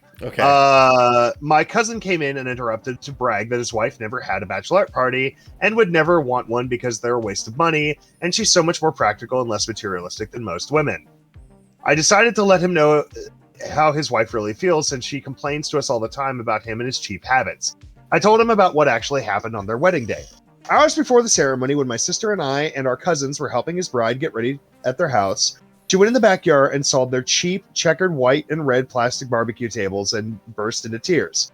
She was sobbing about how deeply ashamed she felt that her family and friends from college were going to see their cheapskate $700 wedding and see that her walk through her own backyard in a $90 store dress like a middle schooler at prom. She said that she thought her wedding would be special, and if she knew it would be this way, she would have eloped. She would have eloped rather than feeling humiliated in front of everyone she knew.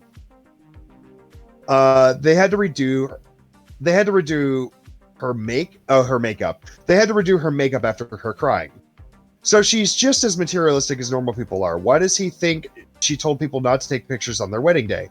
He was livid, ranting that he spent $700 giving her a nice wedding. Giving her a nice wedding, and he's not going to waste his money on something so stupid. So how dare I say that about his now wife? He said no one cares about weddings and materialistic parties. He's like a child with having no concept of money or taste. Sorry, there's a lot of typos in this. That's why I'm stuttering. Yeah, no, I get it. I informed him the average cost of a wedding is $34,000. Fuck it, I'm not getting married either. I'm with this guy. The whole industry is a fucking scam. This is such bullshit. No, I'm with the dude. Like, come on. Look. All right, so I'll tell you my opinion about this afterward. I informed him that the average cost of wedding is $34,000. He humiliated his wife, and their wedding was the type catty people will gossip about for years. He was so mad he drove home through the snow. Okay. Are you the asshole for telling him that? No, he seems like he acts like a child. He seems like he's very in love with his own opinion and have an issue with ruining other people's fun. by constantly interjecting his own opinion. Right. It's like the people who come up and just start political conversations just so they can dunk on you for having a more superior opinion. Yeah. Okay. No. I agree. The guy's a dick, but he's also right. No. Here's my disagreement with that. Do I think people should spend $34,000 on a wedding? Fucking no. No. That's ridiculous. Do I think people should spend $700 on a wedding? No. And here's the reason why. It is not about the money per se. It is not about the pomp and circumstance. Now, if your wife is really that materialistic and, wants a professional cover band and wants everything to have sterling silver and wants silver, if she's just going crazy because she wants to have the most lavish wedding and she wants to show off to everybody, no, fuck that. But you as a man should want to make a sacrificial gesture to your wife. Right. Okay? This is a day where you are supposed to basically swear to this woman that you are spending the rest of your life with her. That you mean that much to her, that you're willing to make sacrifices for her.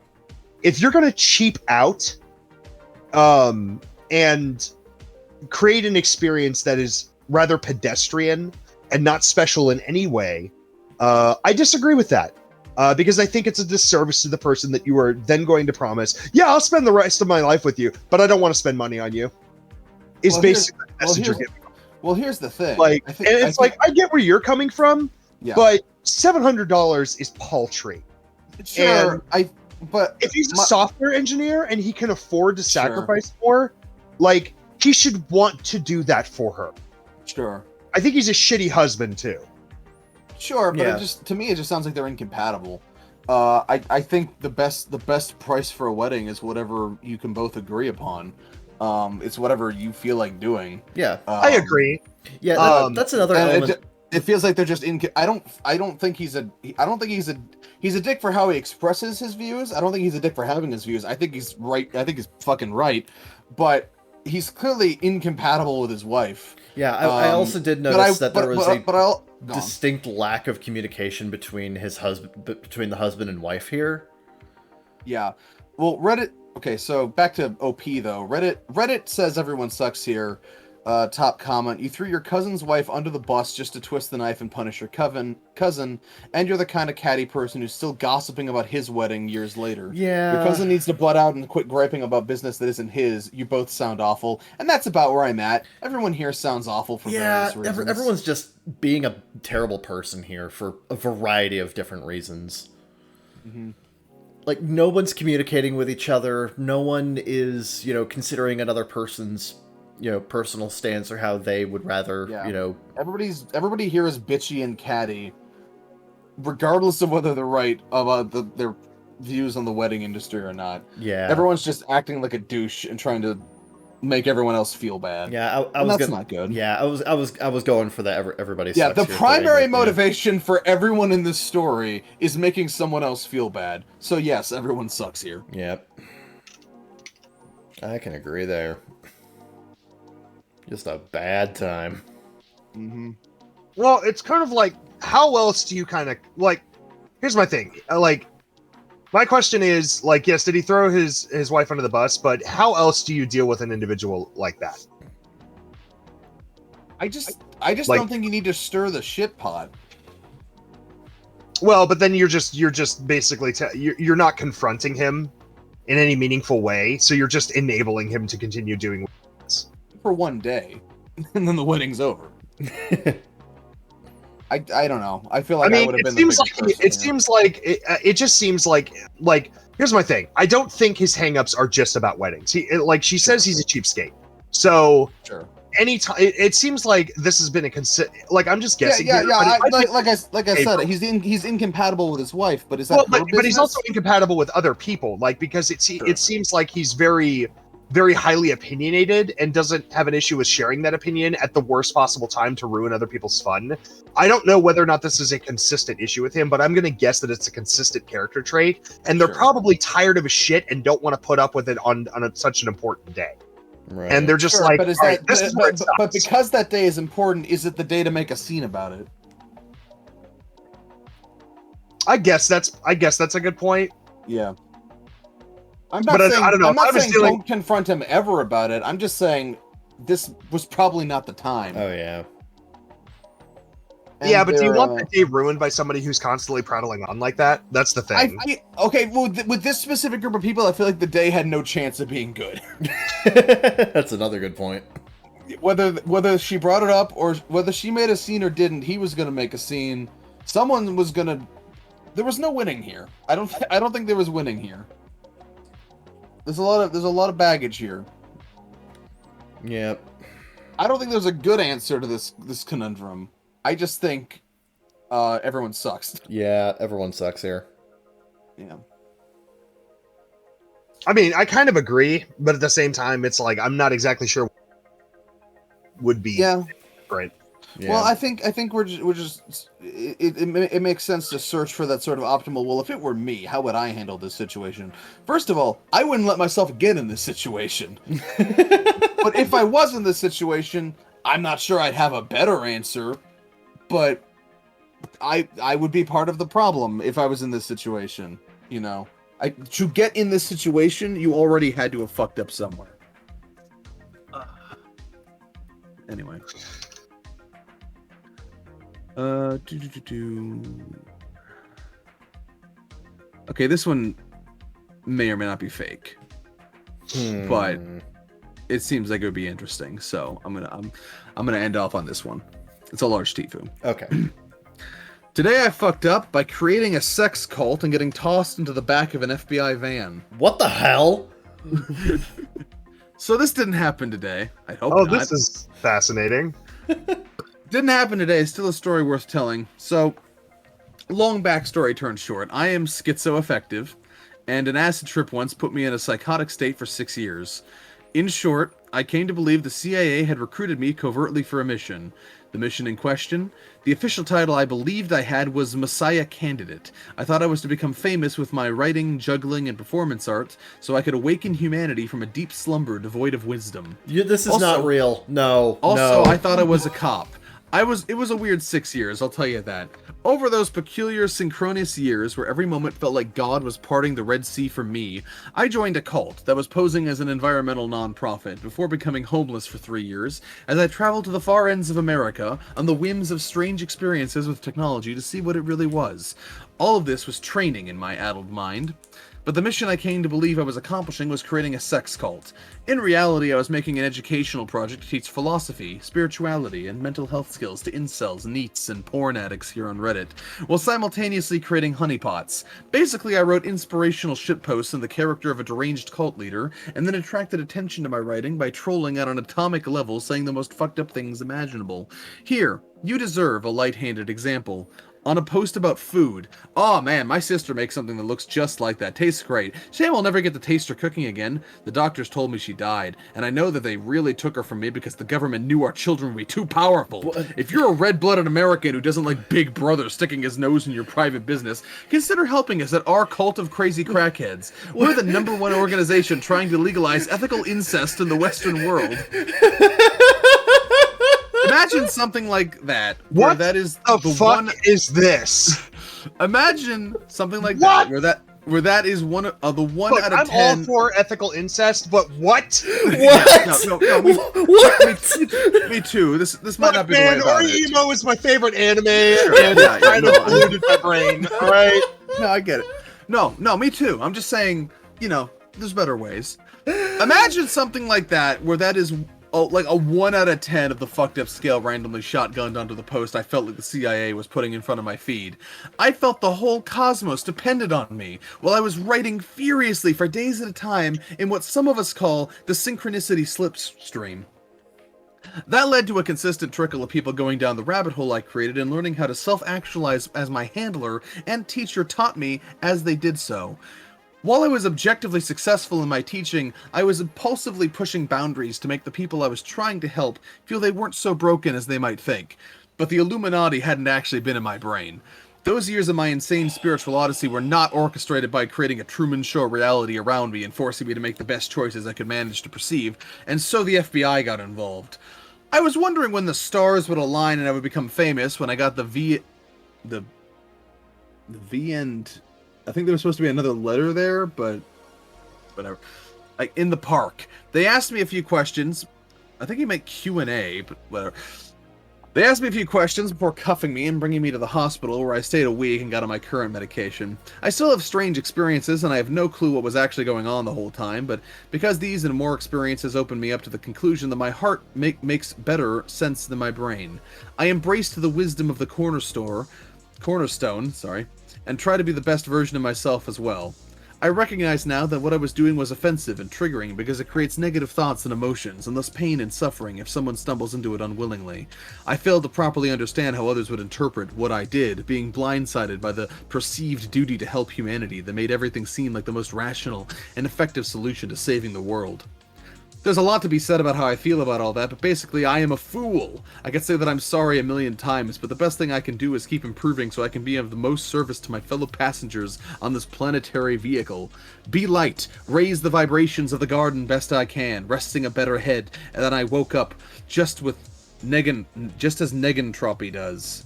May we all choose this life. So I don't think this happened. Something happened to this guy. You're gonna have to give me a fucking second.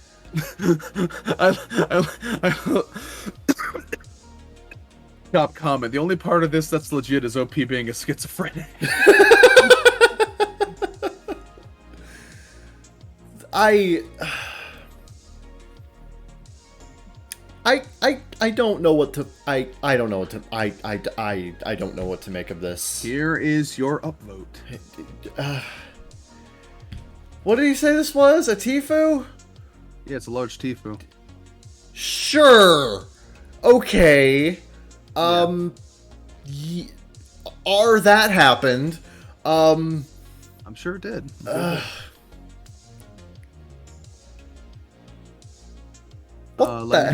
Lightning round. This is the lightning round. This is where we go to our unpopular opinion, find unpopular opinions. Do we agree? Do we disagree? Are these opinions popular or unpopular? Let's find out. Let's find out. Unpopular opinion: open casket funerals are morbid. What are you doing to them? No, I've been to a couple.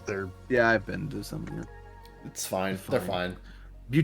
Funerary beauticians are masters of their craft. Oh yes. You'd hardly even know that was a corpse. Yep.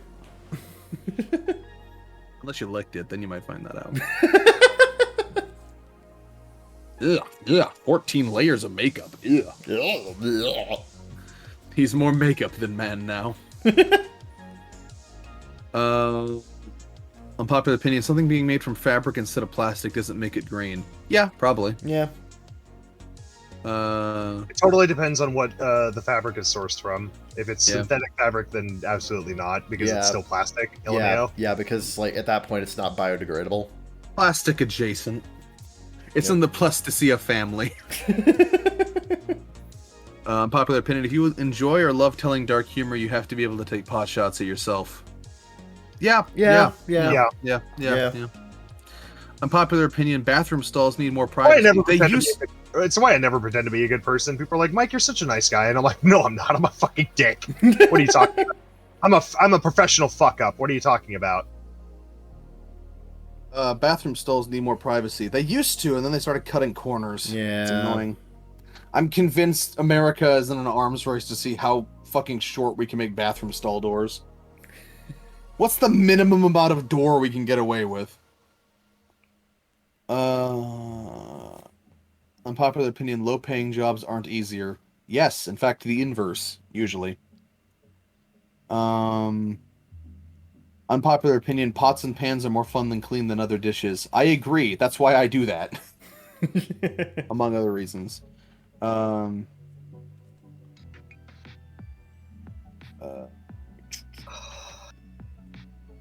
Cars 2006 should be PG instead of G. I don't care. I don't care. Is it because he says hillbilly hell? It might be because he said he did what in his cup? Yeah. He won the Piston Cup. He did what in his cup? I love that. That's a good joke. Honestly, Cars at this point is kind of an underrated movie. Yeah, honestly, the difference, the line between G and PG is something I've never understood. No, these days, It used to there's, mean like, more, and now it basically means nothing. yeah. Like G now is just movies for baby. Yeah. Reminds me of a fucking Nostalgia Critic joke where it's like, PG these days stands for practically G. Yeah. And that was like 15 years ago. So now, you know. Let's see here.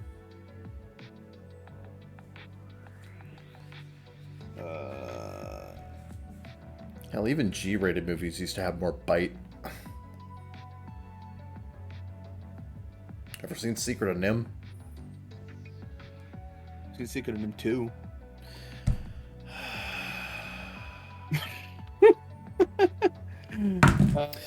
Unpopular opinion. No. Unpopular opinion.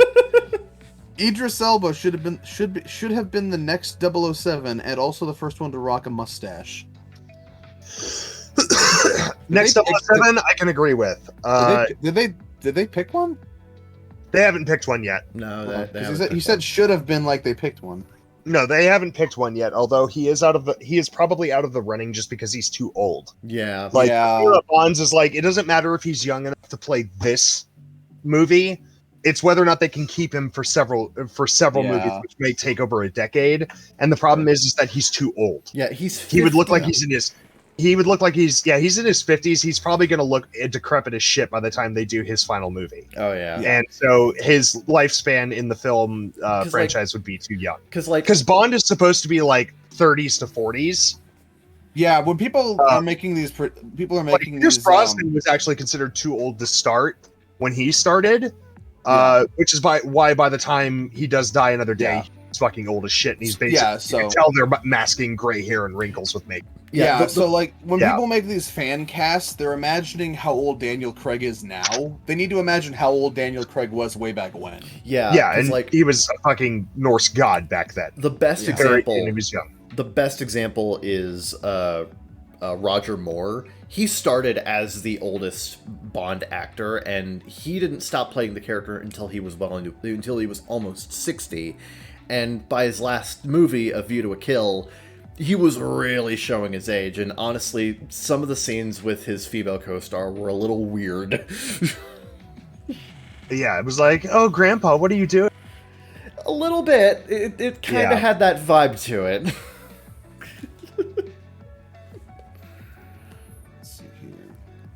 So, like, yeah, no, he should have been.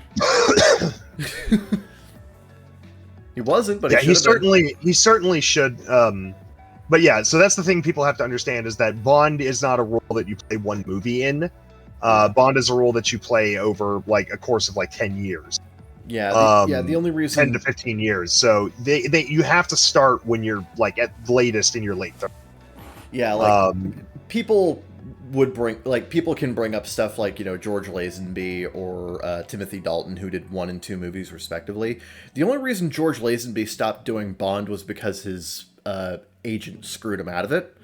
And the only reason Timothy Dalton didn't continue doing Bond after License to Kill was because it took way too long to develop GoldenEye, and by the time they were ready to shoot, he had moved on from the role.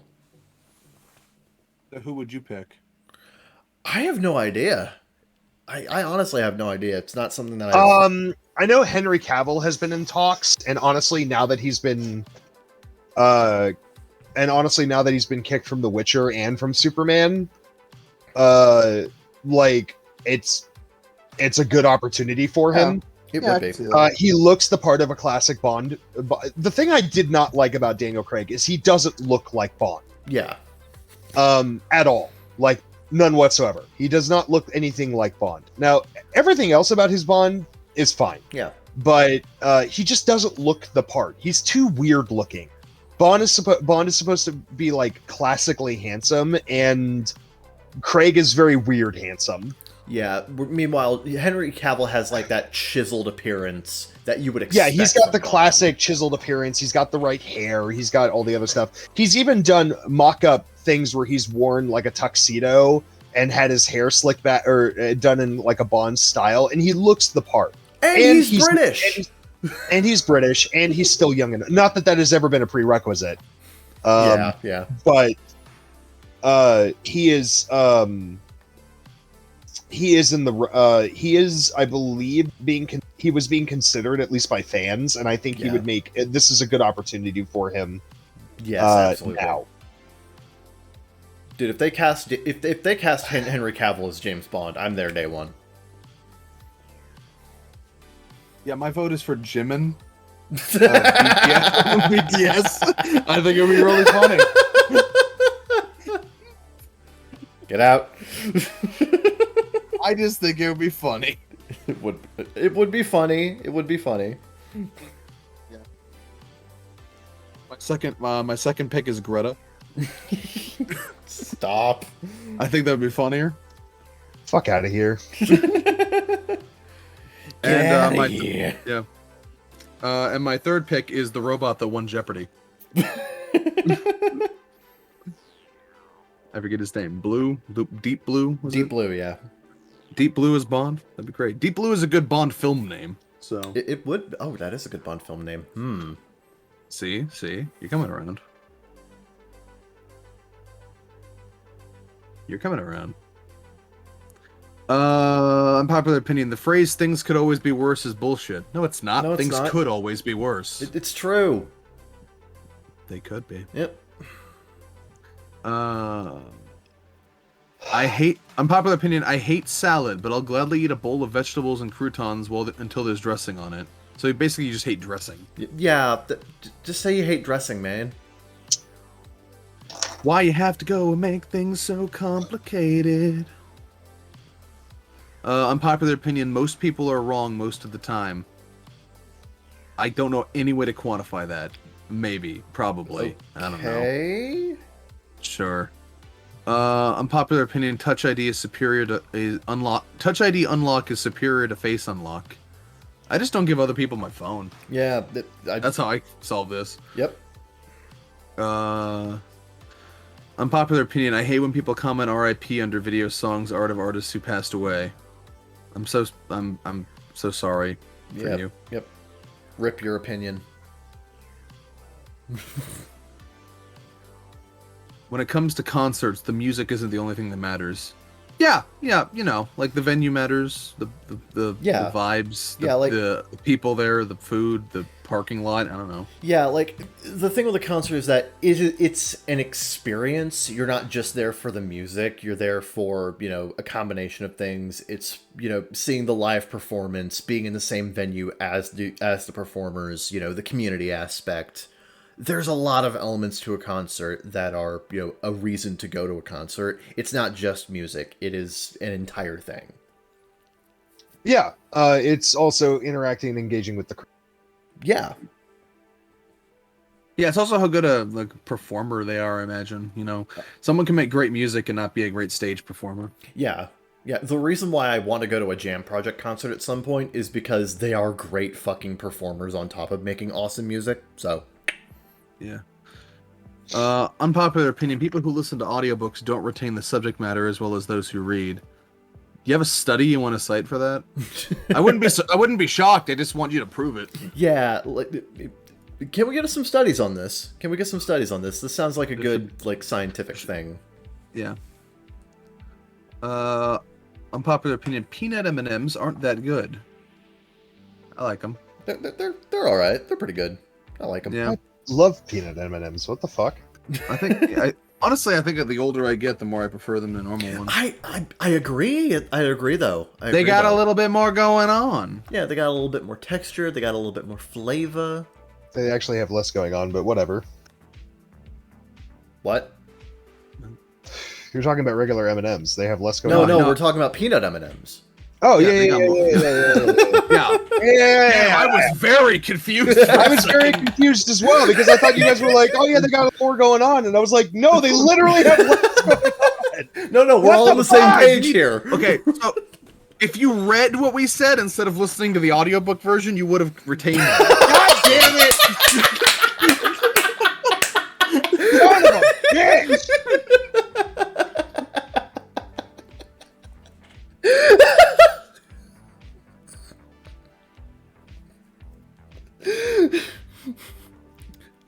All right. Fuck. You've been listening to the Bakagaijinshow. Thanks for playing. Playing. We're. It doesn't matter who plays the game. We're all losers. Yeah, it can always get worse. Yeah, thank you for listening to the Bakagaijinshow. If you want more of this, subscribe for future episodes. Leave a comment if you feel so inclined, or you can email us at bakagaijinshow@gmail.com. We will read out any questions, comments, concerns, etc. that you send us, so do that if you want. And you can follow us on Twitter at ZeekFreak, at CCharmanderK, and at Seradin Sedranor. Have a nice new year. I hope it is good for you. Yeah, let's See you leave in this in the fucking dust. Yep, see you in 2023. ZeekFreak out. Cha-cha for now. They tell me that I'm never gonna make it. They want me to do something that could make sense. They hate when I keep dreaming I'll be famous, but I don't give a fuck, I'ma keep chasing. I got all this potential that's deep inside of me, but they hate when you're successful cause they try to be. They sit there being judgmental because you're trying things, and they just want you to settle and do the right thing. So get a good job, don't slack off. Wake up every morning, make a good impression on your boss. Don't do anything that I wouldn't do, and when you're making money, make sure you don't spend it too soon. Fuck that, I'll do what I wanna do. I got a different path from everyone in that